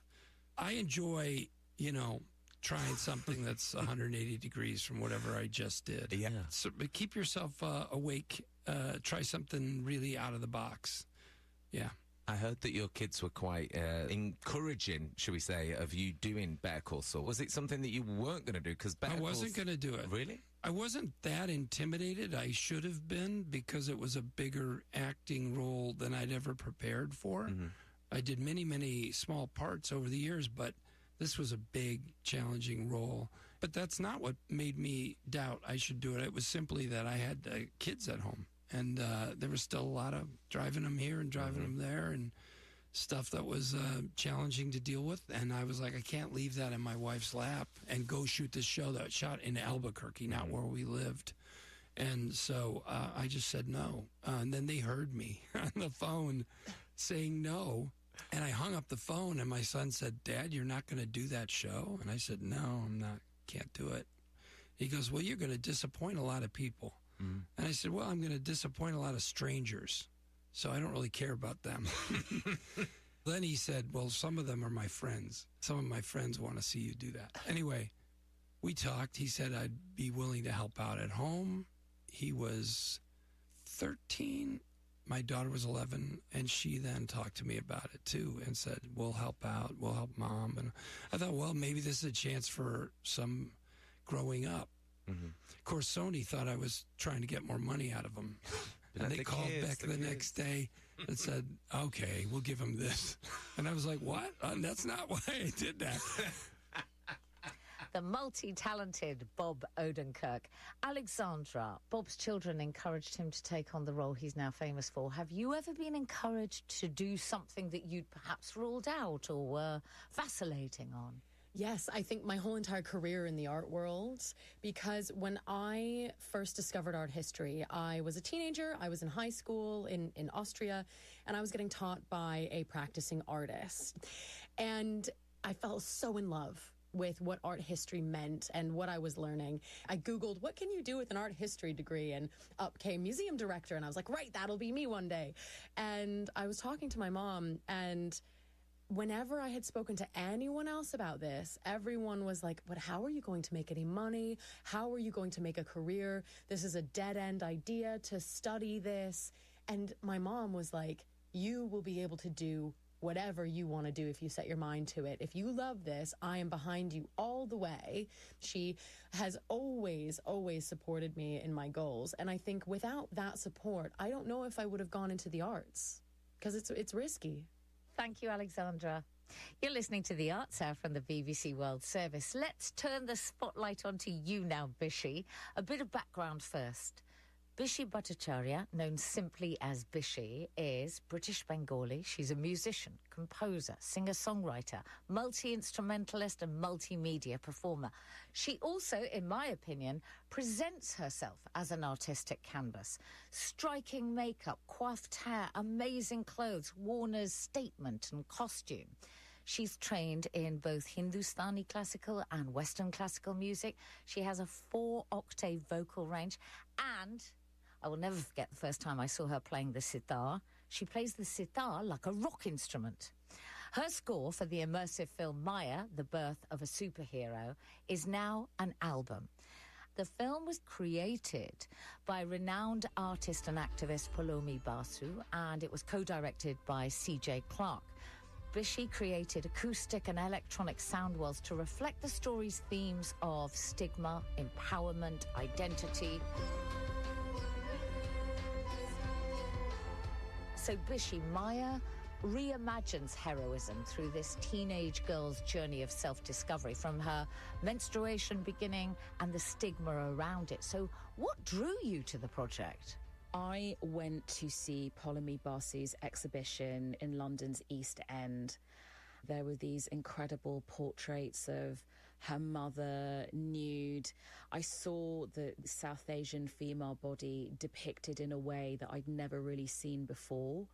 She was working with themes of environmentalism, abuse and trauma, and all of these subjects really spoke to me. So I started taking pictures of it for my Instagram stories and tagging her. She's an Indian artist, we should say, right? Of Bengali heritage. Yeah, she's a Bengali artist who emigrated from Kolkata, which is where all my family are from. Yeah. And I spent a lot of my childhood in Kolkata. Yeah. And I've always wanted to be in touch with other contemporary Bengali artists. And then she sent me some DMs based on those Instagram stories.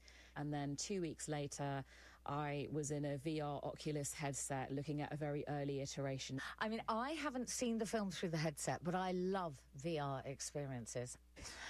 Maya's a British Asian teenager. She's confronted by pretty restrictive traditions of her conservative family. And to me, what spoke most was the idea of shame.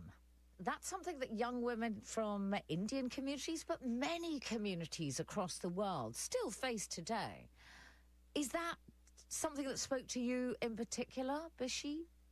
Yes, it did, because I think within South Asian culture, there is a lot of shame around women's bodies and menstruation, and I don't think anybody means it to be that way, but it is that way. And I think that if you don't have open conversations about sexuality, about consent, about sexual health, it is endangering to young women, and it is endangering to society. And it really spoke to me, that need to be open about this kind of stuff. And so can you walk us through the creative process of scoring Maya? So before a film is turned into 3D, you get given 2D animations, And in a medium like VR, everything has to be worked out before it's then transformed into the VR medium. But the characters themselves, even in this early stage, had a lot of emotion. You're responding to their faces, you're responding to the things that they're saying. I have synthesizers, I have digital libraries, I have my sitar, my tanpura, my looping station, and kind of various microphones that I record my voice on. So it was really about channeling that kind of a sound world through what I have available in my home studio. And then I recorded the violins and the strings. So, quick question then. I mean, you have had commissions and work with orchestras from the English National Opera, London Symphony Orchestra, Brooklyn Youth Chorus. Did you work with live violins, or were you using programs like Sibelius and StaffPad? So I did a combination of sound libraries and then live strings. Gotcha. And I know that lots of media composers do that all the time. They'll have like the synthetic bed and then they'll have the actual acoustic instruments over the top because it just gives it more impact and more punch. Maya means magic and illusion in Sanskrit. Was there a sound that came to mind the moment you heard the word Maya? I was given the rushes to a really crucial scene in the film where you see Maya floating in the forest. And I just got this melody in my head, and it's the track Birth of a Superhero. It's also in the motive to Maya, She Lives Inside Me, which is the single. And it's something that worked with my voice, it worked with my sitar, it worked with the violin. There's a spirit in fire.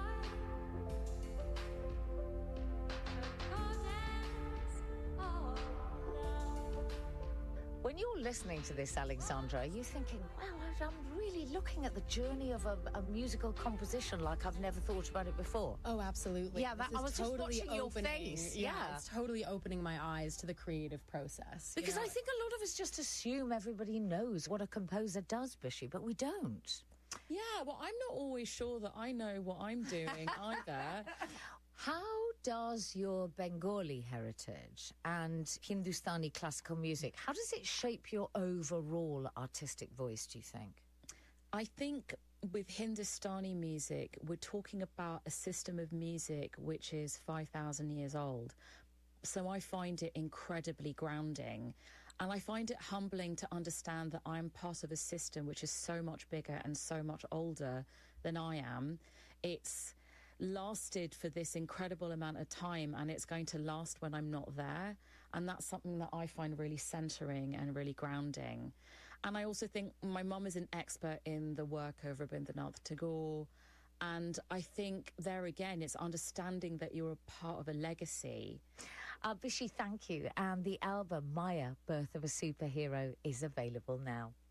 You're listening to The Arts Hour from the BBC World Service. I'm Nikki Beattie. When, if ever, was the last time you took your photo in a photo booth? In a railway station or shopping mall, at a party or event? For generations, the photo booth has been a place for people to experiment with the image and identity that they perhaps want to present to the world. You draw back the curtain, adjust the seat height, press the button, 4 minutes later, out pops that strip of 4 centimetre by 5 centimetre photos. Astonishingly, the photo booth is now 100 years old, and the BBC's Alan Dean has celebrated the centenary in a documentary. The photo booth. I've been taking pictures of myself in these machines all my life. Standard rule is the first one, complete surprise, because you weren't expecting it. Second, you're like, okay, what pose am I supposed to do? And then you grab your friends. It's almost like this mathematical truism that frame 3 is when the couple kisses, like, we're out of things to do, let's kiss. And then they're kind of stressing out because I thought we'd already done 4 and she's better at counting than me. In the early 1920s, innovators and pioneers competed in the automatic photo market. There was the photoscope, the phototerier, and the photomatic. But by far the most successful was Anatole Josepho's Photomaton, unveiled 100 years ago. When the Photomaton first arrived in New York, was there a song and dance about it? It was an instant success. Tal Stamani. Massive queues in New York.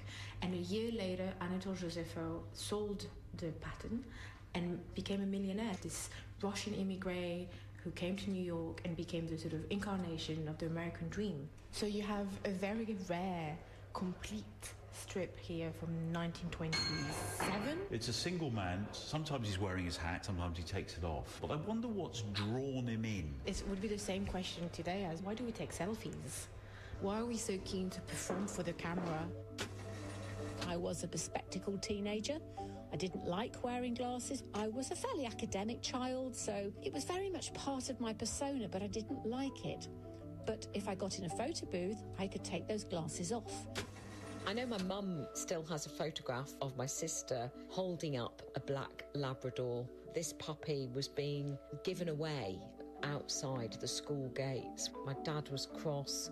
Anyway, my sister had popped into the photo booth, snapped a photograph of her holding the puppy to her chest, and I think from that moment onwards there was no way that Tessa was going to be sent back.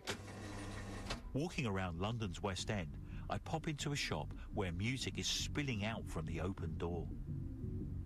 It's packed with groups of teenagers. A bright pink sign advertises a premium photo booth studio. Hello, how do you do? I'm Alan. I'm Ruth. Why not just on the phone? What's so important about coming in here and getting a photo booth photo? I think that's what people want. They want something to take home. If you like K-pop, you can combine that. The first thing I notice is the variety and choice you're afforded. There's filters, there's frames, there's props. What do I do next? So you can pick some props, headbands or glasses, silly hats that you can put over your head. With my altered, filtered and curated photo strip in hand, I'm keen to hear what the die-hard analog enthusiasts think. Tim Garrett and Brian Meacham. We had this shared love for this machine, and I think we both just had this overwhelming feeling that everything was quickly moving to digital. They were just getting replaced, or a digital booth would be placed nearby, which would give people the idea that it was somehow unreliable.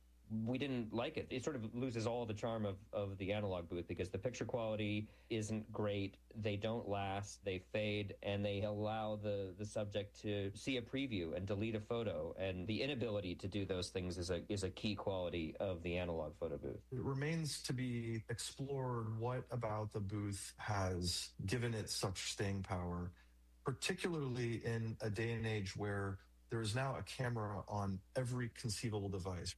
Personally, I've got 35,000 photos on my iPhone. And we've just got so many photos that we never actually sort of print them out. And photos don't really enter the world. They stay locked within these digital devices. The new thing is going back to analog. And it's a revival that, of course, we've seen in other areas, the vinyl being one. People who think that there's a different sound, that there's a different texture to it, it's exactly the same with an analog photo booth. And also, looking at your pictures, we feel like we almost get a glimpse of who you were. Little taste of Alan Dean's BBC documentary, A Century in a Click, 100 Years of the Photo Booth. My guests on today's Arts Hour are the cultural critic Alexandra Steinacker-Clark and artist, composer and producer Bishi. Alexandra, what's your best memory of a photo booth moment? It was actually a recent memory. I was going shopping with my mom over the Christmas period. We were in Austria together, and we saw a photo booth when we were on our way to the store. And I never really do this with my mom. I don't think I have any photo booth photos with her. And I just looked at her and I was like, come on, let's go into the photo booth. And surprisingly, she was like, okay, yeah, sure. Because I kind of was expecting her to be like, oh, not now, honey. Like, we have stuff to do. And we went and sat in that photo booth and we took pictures, and we both, our hair was messy. We had no makeup on. We were just going and running errands pre-Christmas. And it was just the most fun memory I've had. And when I've now taken that strip, I have it up on my wall. Aww. And I hold that memory very dear with my mom because I miss her. I live far away from her. And to have that and to remember how we laughed and how spontaneous it was, how we were feeling that sort of excitement for a family holiday and spending time together for a longer period of time. All of that is within this object that I get to look at. That's captured in those little in shapes. these little squares. Bishi, what about you? It was on a night out in Berlin, of course. Probably at about 4 a.m. with a bunch of us crammed into one of those photo booths. Just really capturing that moment when you're out in Berlin. I don't need to expand much more beyond that. I think when you're in those photo booths, you don't have any choice and you just have to do things momentarily. Yes. And then it brings us back to the analog. Well, so are you both part of the analog revival, and if so, in what ways? Alexandra? Well, I don't really do Kindles or ebooks. I will probably never get on board with digital books. I need that analog, that paper, that printed material. I love that more than anything. The smell of a new book is next level. Also, the sound of the crack of the spine. Yes, yeah. Love that. I think some people are against cracking the spine. I myself, do. I crack the spine. I fold. dog ear, Me too. marginalia. Oh, my friend. I told my friend that, and she looked at me as if I had gone crazy. You know, every author I interview, if I pull out the book and they see what I've done to their book, they've always been happy because they know that I've been involved. Bishi, in which ways are you analog? I've always loved analog synthesizers, instruments, cameras, analog film. But then I'm also really involved in digital AI instruments as well. So I'll just go the full gamut. Open to everything. That's what we like to hear. Thank you both. Finally, on today's Arts Hour, Tobe Chukwu Melvin Ejiofor, professionally known as Illbliss, is a Nigerian rapper and hip-hop artist. He's considered by many to be one of the country's most influential rappers. He's also an actor and businessman. He's known for pioneering the Igbo Boy movement, a cultural and musical push that mainstreamed indigenous Eastern rap and celebrated Igbo heritage within modern African music. With his 14th album on the way, here he is telling the BBC's DJ Edu why he still likes to record full albums. I just to hear, boy, I just to hear, boy, Oguneke, Oga Boss, boy, 21 gon salute the Nisi, boy, Agunwelo, the Godfather, boy. I mean, the OGs still put out albums, because I'm from the album era. I was hugely inspired by albums from Roots Maneuver, albums from Black Twang, albums from Kalashnikov, from Kenu, you know, and up until recently, Stormzy, Dave, you know, so it's, you know, and on the American side of things, Nas, Biggie, Jay-Z, Rick Ross, so that's my DNA. Speaking of your music, this is your brand new one, bruh. Yeah. Hey, what are you talking about in this record, man? On Boy, yeah, I just to hear Boy. Boy is like gunshots. Like when Illbliss pulls up his gunshots, is respect for longevity, for all the work I put into the game. So it's just respect. So I made this record for the streets. I'm from Eastern Nigeria. My tribe is Igbo. Yeah, so that's what it is essentially. It announces my next project. But the video was nice, man. It was dope. Back when I met you, you were a single young man. Now you're known as Girl Dad. I'm a girl dad, yeah. You're girl dad. I have two beautiful daughters. What happened? Yeah, the kids came. That's what happened. They came into my life. And they listened to the music with you. They listen, but they listen to the clean edition.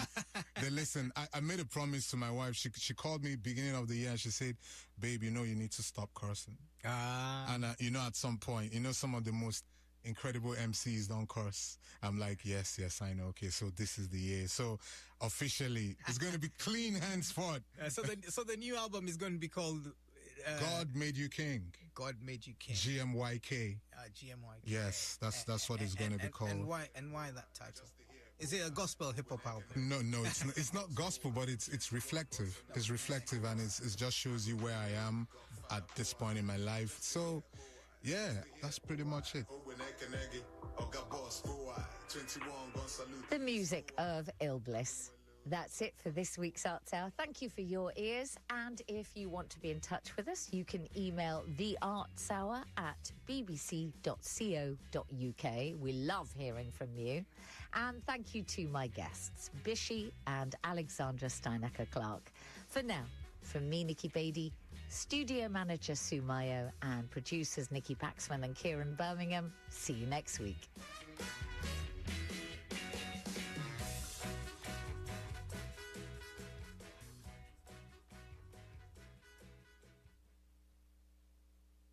Houston Houston Public Media, in partnership with Texas Southern University, brings to you The Vibe. R&B, hip-hop, and neo-soul. Music that resonates with all ages. The Vibe on 88.7 HD3 and on the Houston Public Media app. President Trump created an anti-weaponization fund. He says it'll help those wronged by the government. But who's it really going to benefit? Plus, Trump worked to oust disloyal Republicans, but they might have the last laugh. I'm David Green. Hope you'll join Liz Brunig, Mike Dupke, and me for the next Left, Right, and Center.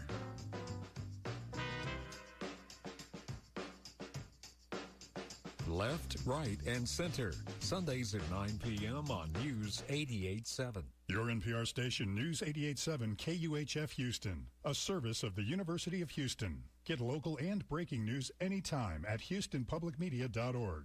Listen to us on your favorite devices. Tell your smart speaker to play News 88.7. BBC World Service at 5 hours GMT. Welcome to Weekend with me, Paul Henley. Coming up, President Trump has said an agreement with Iran to end the war has largely been negotiated, but has progress been made on some of the most contentious issues? Even if an agreement has been reached, between this agreement and an actual agreement that resolves all the nuclear issues will be difficult and challenging.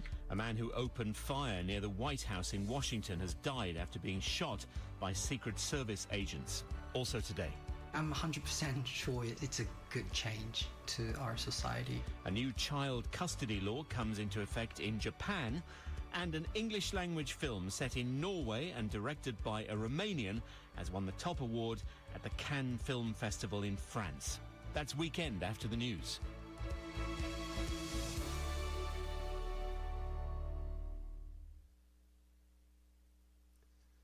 BBC News with Chris Barrow. Secret Service agents have killed a shooter close to the White House. Officials say a suspect had approached a checkpoint and opened fire at the security booth. Agents immediately returned fire, wounding the suspect and possibly a bystander. More details from Emma McCarthy at the White House. The suspect that was killed in this exchange of fire has been named by the BBC's partner as 21-year-old Nasir Best. So, allegedly, Mr. Best had a previous run-in with the Secret Service in July last year, and that was when he tried to gain entry to the White House and was arrested and sent to a psychiatric ward for mental health issues. One bystander this evening was also wounded. President Trump was also at the White House during the incident, but was not impacted. President Trump has said an agreement with Iran to end the war has largely been negotiated. He made the announcement on his social media after separate calls with Arab leaders and the Israeli Prime Minister, Benjamin Netanyahu. He said the deal would include the reopening of the Strait of Hormuz. Here's our correspondent in the US, Peter Bowes.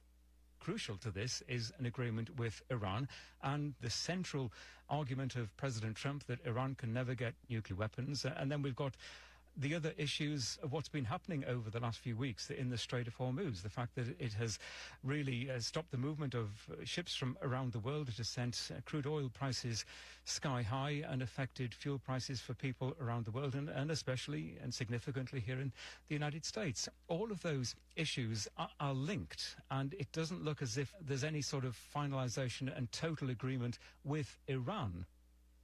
Russia has launched a large-scale missile and drone attack on Kiev and other Ukrainian cities. More details from Warren Bull. The mayor of Kiev, Vitaly Klitschko, said multiple buildings had been hit by drones and missiles in the Russian attack. He said one person died in a strike on a residential building. At least 16 people have been injured. Journalists on the ground reported a massive series of explosions, which caused several fires and forced people to shelter in metro stations in the capital. The Russian bombardment comes after President Vladimir Putin said he'd ordered retaliation after a Ukrainian drone attack on Friday on Russian-occupied parts of the Luhansk region, in which 18 people were killed. Health officials in the Democratic Republic of Congo say the current Ebola outbreak has resulted in more than 200 deaths in 3 provinces. The number of suspected cases has increased to over 860. The outbreak is the DRC's biggest in Africa that it's seen in a decade.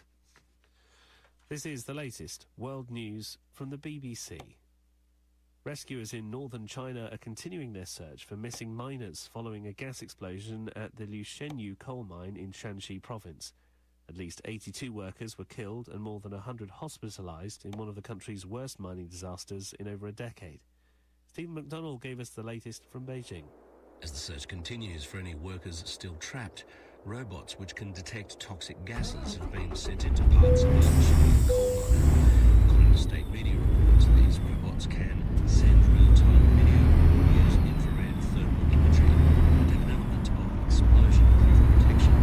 Apart from halting work in Tongzhou, the company operating this mine has been ordered to suspend production at 3 other coal mines. Its controller and other relevant personnel remain detained. Bolivia's president says the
kind of the strictures around liberal culture rather than just conservative. It stars Sebastian Stan. He actually gets to speak Romanian, which is his native language. It's him opposite Renate Reinsberg, the Norwegian actress who was a big breakout in Cannes last year in Sentimental Value. They play a conservative Christian parent who moved to a liberal Norwegian village, and when one of the locals sees bruises on their daughter's back, a lot of assumptions are made, and things very quickly sort of career into child protection services, people being involved, and it's just a really fascinating examination of how far these things can go. Very interesting. What about the other big winners? What would you point to? Well, I mean, they spread the love quite a lot this evening because there were quite a few joint winners. But La Bola Negra, The Black Ball, was a very popular film this year that received the 20-minute standing ovation. That got a Best Director prize for its directors Javier Calvo and Javier Ambrosi. And that was also a shared prize with Pavel Pawlikowski for Fatherland. That was another sort of early doors, first week of Cannes popular pick, which stars Sandra Hüller and is kind of a road film in post-World War II Germany with Thomas Mann and his daughter Erica Mann. And I see exiled Russian director got one of the big awards and sort of made a statement about President Putin, I think. Yes, I mean, I will say, I think he's the one that didn't let the translator in for a while and got heckled from the balcony. So I couldn't actually hear much of or understand much of what he was saying, unfortunately, watching it live. I'll let you off, Tori, in that case. Yeah, Andrei Zvyagintsev getting the Grand Prix for Minotaur. But give us a little review then of the Cannes Festival more generally this year. What would you say the mood was? Not really too many blockbusters, interesting films, as you say. I guess that's sort of par for the course, but different from previous years? I think everyone's been quite sort of obsessed with the lack of star power, in inverted commas. No Hollywood films, fewer Hollywood stars. You know, they were still around. Demi Moore is on the jury. John Travolta did his directorial debut here. It just feels recent Cannes Festival for a few years, where there were a lot of really big pictures, especially last year when they the Oscars. I think that could happen still this year, but I think everyone's talking about AI pretty much everywhere. Yes, it did. It felt like that was the second question anyone was asked after they were asked about their film. I mean, Demi Moore was someone who I think it was the opening press conference for the festival said that she felt we just have to embrace it. Peter Jackson, in his talk for his honorary Palme d'Or, he was quite sort of, I wouldn't say welcoming, he said we just use it as a type of CGI, a type of technical we can use. TV show first storyline documentary which uses it, maybe component of it, but of course there's also a lot of filmmakers still who are film critic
disappearing by the end of the century due to climate change.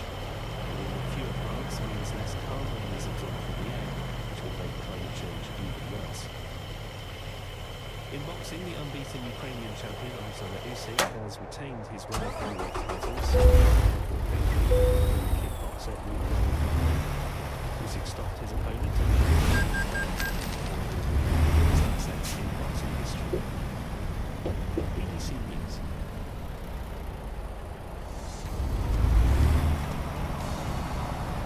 Hello, you're listening to the BBC World Service. I'm Paul Henley, and this is Weekend 5:32 GMT. This wouldn't be Weekend without the presence of two guests with their personal perspectives on nearly all of the news and issues we've discussed. Today, I'm joined for the rest of the programme here in the studio by Adorbi Trisha Mwafani, who's a Nigerian novelist, and Jamil Pinero Diaz, director of London University Centre of Latin American and Caribbean Studies. Welcome both to the programme. Let's talk a little bit about both your backgrounds. Adorbi, you've been on this programme before. Just remind us where you're from. You've got London residency now, I know, which makes your job a little bit easier when you're travelling internationally. What's your background? Thank you, Paul. I'm Adorbi Trisha Mwafani, as you said, and I live in between Abuja and London. I'm a journalist and a novelist. I have 2 published novels, and I write for a number of publications and freelance, including the BBC. You once wanted to be a secret agent. Are you still frustrated that you're not? Well, in some way, I still am a secret agent. Because I'm a journalist. I listen to stories, I write stories, I collect information, that sort of thing. So I think in some way that dream is partially fulfilled. And you managed to combine writing novels and journalism, which isn't that common, actually. Are they very different skills for you? I think my novels in some way are journalism masquerading as fiction, because the novels I've written so far are based on actual events, actual things happening. So I think in many ways I'm at the core a journalist telling real stories, even in my fiction. Jamili, welcome to the programme. Focus on Latin America in general. You're from Brazil. Tell us more. Thank you so much, Paul. Yes, I'm from Brazil. I'm from the Brazilian Amazon, from a city called Belém. Some of our listeners might be familiar with it because it was the city that hosted COP, the UN summit, last year. And I'm a scholar, I'm a translator as well, and I work at the Center for Latin American Caribbean Studies at the University of London, and I also co-direct the Environmental Humanities Research Hub. And you've got an educational background in Brazil, here, and in the States, is that right? Yes, that's right. Tell us a bit more about that. So I was a visiting scholar at Stanford in California during my PhD years, and later on I was a visiting professor at Brown, also in Latin American and Caribbean Studies, and a fellow at Duke. And in Brazil I studied translation studies, modern languages, and I've always been really interested in the intersection of languages, translation, art. Such an international academic career takes tenacity, doesn't it? These things don't come automatically. It's something you fight for. Yeah, it's something you fight for. It's moving across different contexts, different expectations, and every country operates in a very different way when it comes to academia. Does it help that you started as a linguist? I think it does, and I think that what really helps is how passionate I am for other cultures and, getting to know different people, so that really helps. Mm-hmm.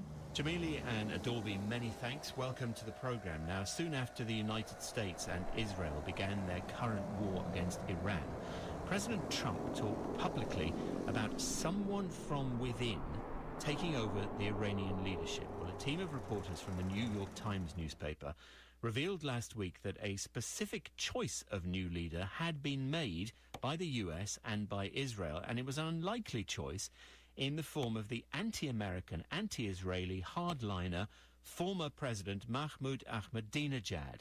Only the plan went pretty badly wrong. Farnaz Fasihi was one of the New York Times team, and she told me what they'd found out.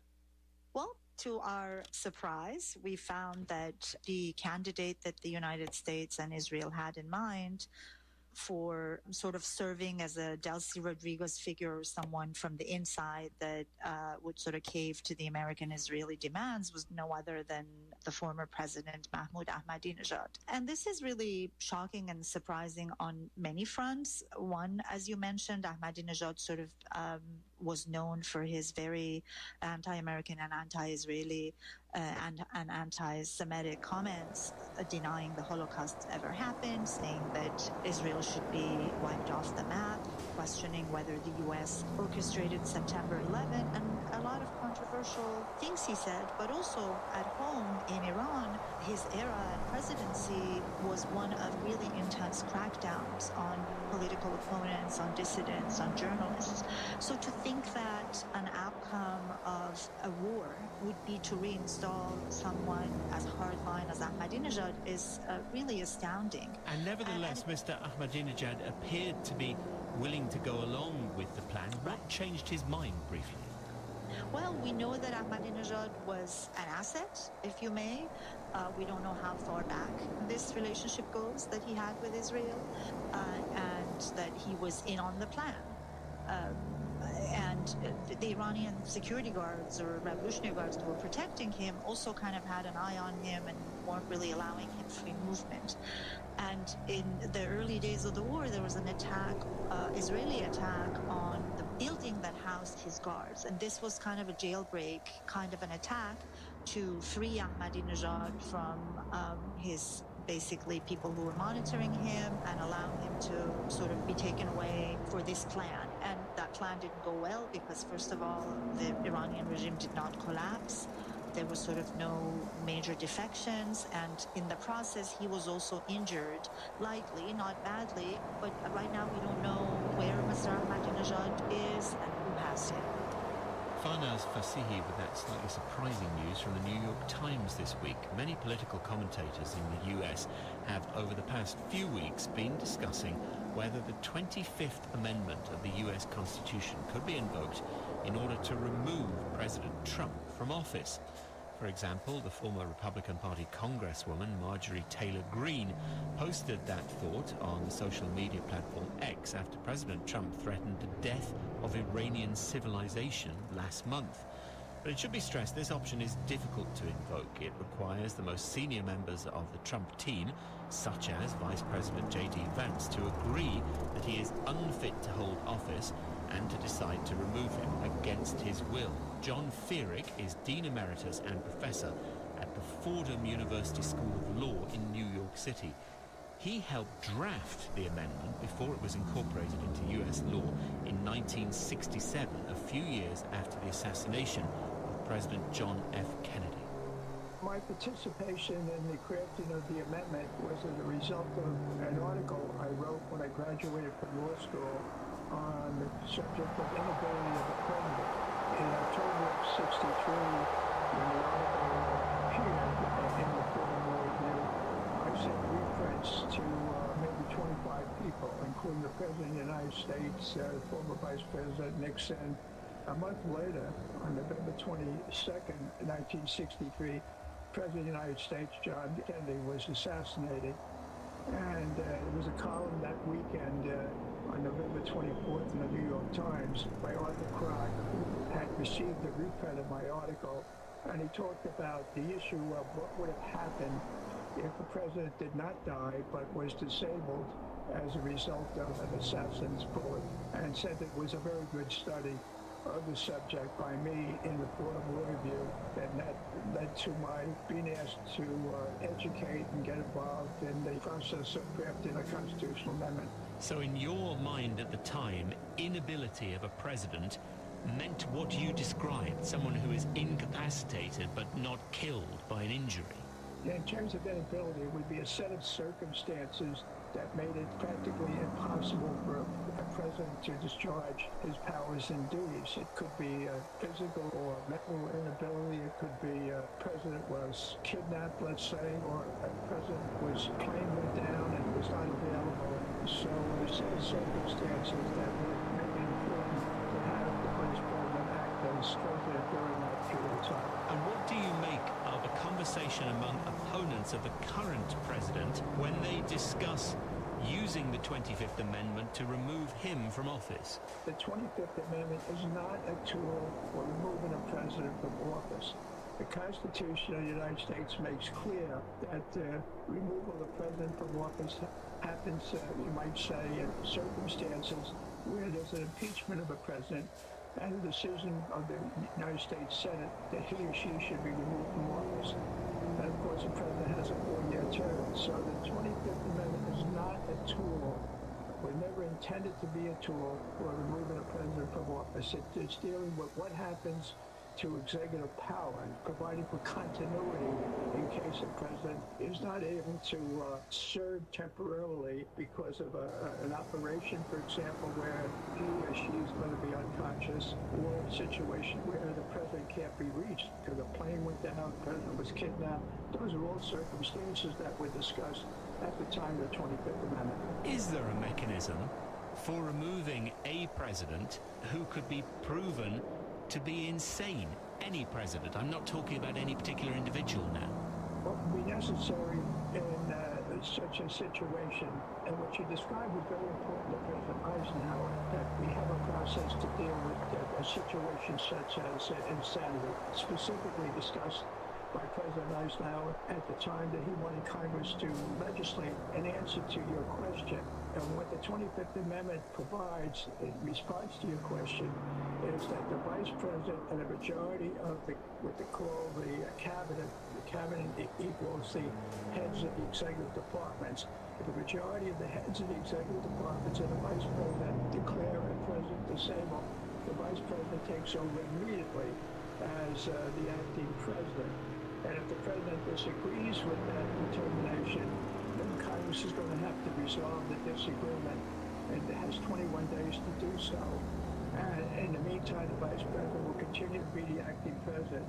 And if 2/3 of both houses of Congress confirm the determination by the Vice President and a majority of the heads of the executive departments, then the President is unable to discharge his powers and duties until he recovers, if he or she were to recover from the situation you described. John Fearig, a Dean Emeritus and Professor at the Fordham University School of Law, he helped draft the 25th Amendment of the US Constitution. What does this highlight for you, Jamelia, this story?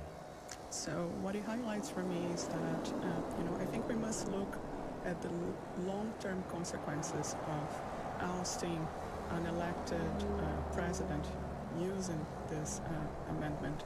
As Professor Fearig already said, this is not a tool to oust political opponents, and I think it could be dangerous, potentially dangerous, to resort to that. If you think about, the precedent that it could create, a volatile precedent that could be easily weaponized in other parts of the world as well, and by authoritarian regimes. Although, as John Fearig points out, it's actually very difficult to bring into use this amendment because it has to be backed by many members of the cabinet, including the vice president, against the president's will. So it doesn't sound very likely. It's not quite all it's been billed to be, perhaps. Do you think, Adorbi? I think the first thing that comes to mind in this conversation is the fact that we all saw President Biden unraveling cognitively in front of the world, and nobody mentioned this, nobody talked about this. And so I think it's a bit suspicious and maybe disingenuous for this topic to arise now. So the motives are very suspicious because nobody mentioned this when President Biden was clearly declining before our eyes. So I just wonder about the motive, and that's all I'm thinking about. It's a case of the Constitution being politicized? I think so. I mean, that's my greatest concern with America these days. Like Jamelia said, we're seeing, I come from Nigeria, we know about politicizing the judiciary, every system. And I see it sneaking up in America because of the fact, because of Trump and the things he does that many people don't like. So I think America is corrupting itself just to deal with this situation that they have, which is temporary. So I don't want. I'm concerned that America will corrupt itself just for a temporary problem. And I suspect our interviewee would agree with you, and he's very much a veteran of the political system. It sounds like he's under the surface of things, quite worried along the same lines that you are. Exactly, because President Trump will go at some point, but America will remain. And I think the American people should bear that in mind. Their system is more important than one person and what they do to them. Thank you. You're listening to the BBC World Service. I'm Paul Henley with Weekend.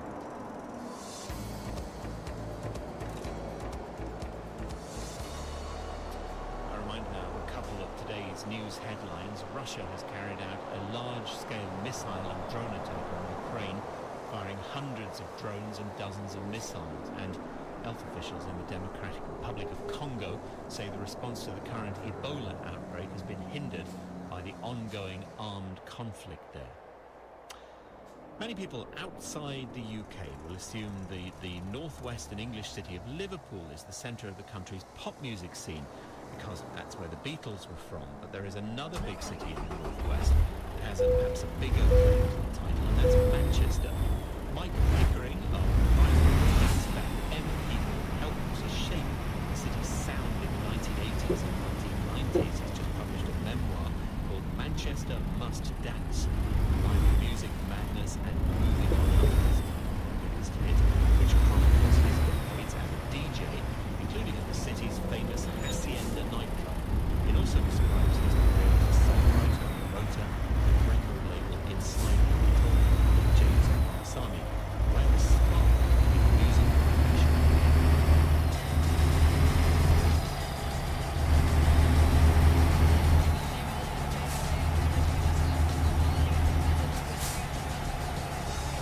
It started in 1963. I had no idea what a concert was or a band for that matter. My mum managed to get 4 tickets for the Beatles at the ABC Hardwick, as it was called, and it's now the Apollo, and took myself and 2 other kids from the street to go and see it. It was a mind-blowing revelation to see people on stage chasing kind of 16th century dressing magazine reviews.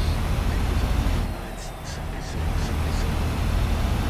Those notes really started so much that the penny dropped that we could do it ourselves, you know.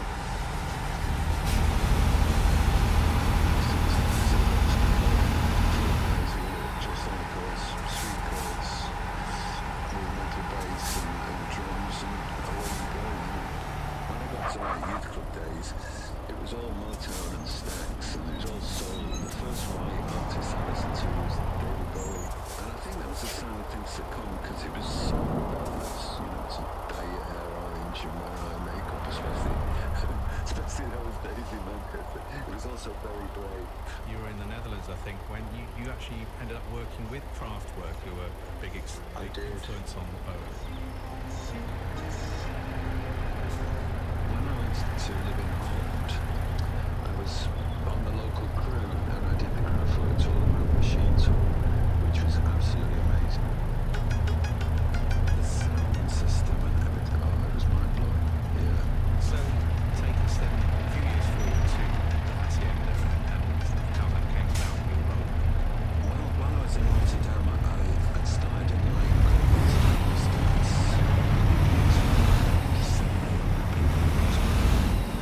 So the night Rob said to me, I want you to come home. It's a club in Manchester. And that was it. I came home, and that was as far as I didn't have a clue how to run a club. It was like a silver service. As you walked in, you'd just have a look at the music going, the music was so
city. This is Gabby Amontaros with her hit Selfie. It's Weekend.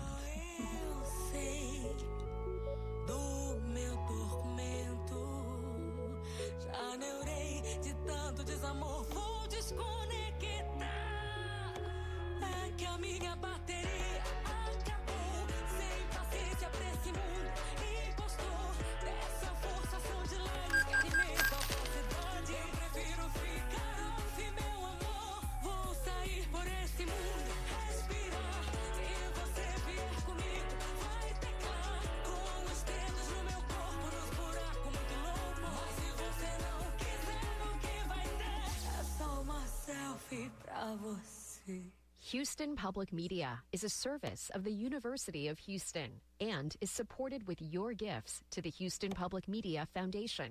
More information available online at houstonpublicmedia.org/donate. Weekday mornings are a juggle, sometimes even a struggle.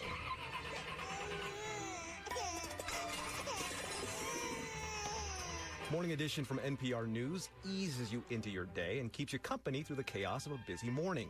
Hear interviews that give you context on the day's biggest stories, along with reporting and updates on the latest breaking news. Stay on top of the world with Morning Edition every weekday. Morning Edition, weekdays 5 to 9 a.m. on News 88.7. Your NPR station, News 88.7 KUHF Houston, a service of the University of Houston. Get local and breaking news anytime at houstonpublicmedia.org. Listen to us on your favorite devices. Tell your smart speaker to play News 88.7. BBC World Service at 6 hours GMT. This is Weekend with me, Paul Henley. Coming up this hour, President Trump announces that a peace deal with Iran has been largely negotiated. Could it be an end to the war, finally? Very optimistic soundings coming out of the White House. There's more silence coming out of Tehran, but it appears that we're closer now to a deal that would end this war than at any time since it began. Also, why the latest Ebola outbreak in the center of Africa is causing such concern among health experts. I'm really worried about the latest outbreak. Look, we've only known about this outbreak for 1 week, and the day it was announced, the case numbers were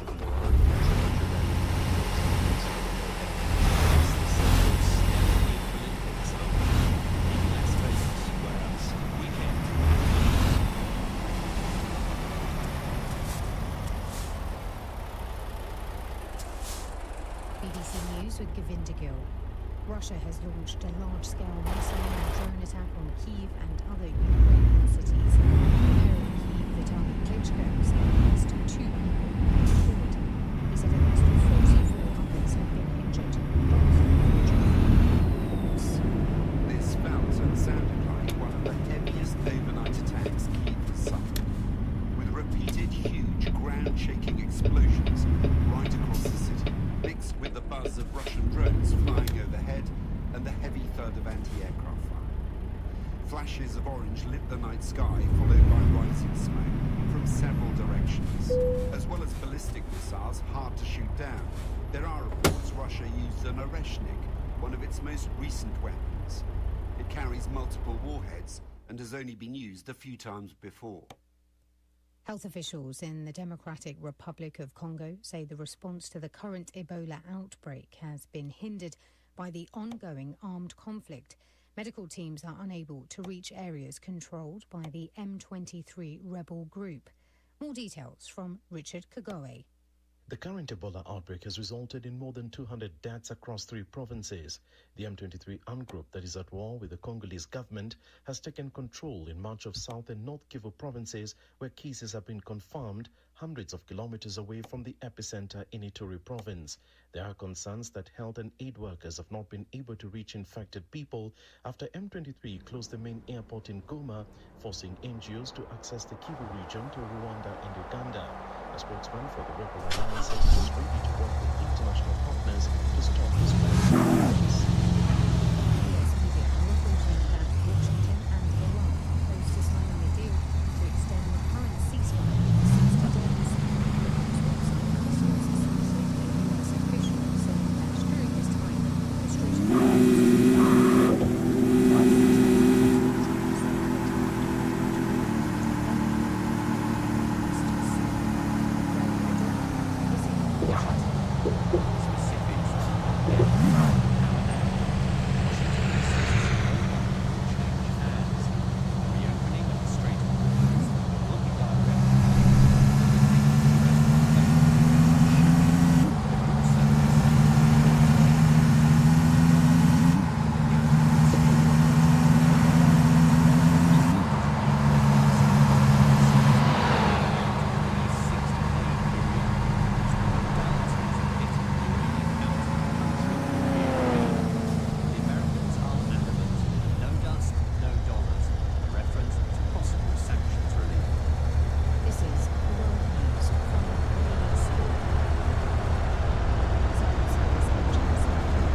century due to climate change. A new study published in the journal Science celebrated tens of thousands of species of vascular plants, that includes almost all kinds of life. Researchers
deal. It would be not impossible, but a little bit strange for the president to go through that and then tell them, sorry, thanks for the advice.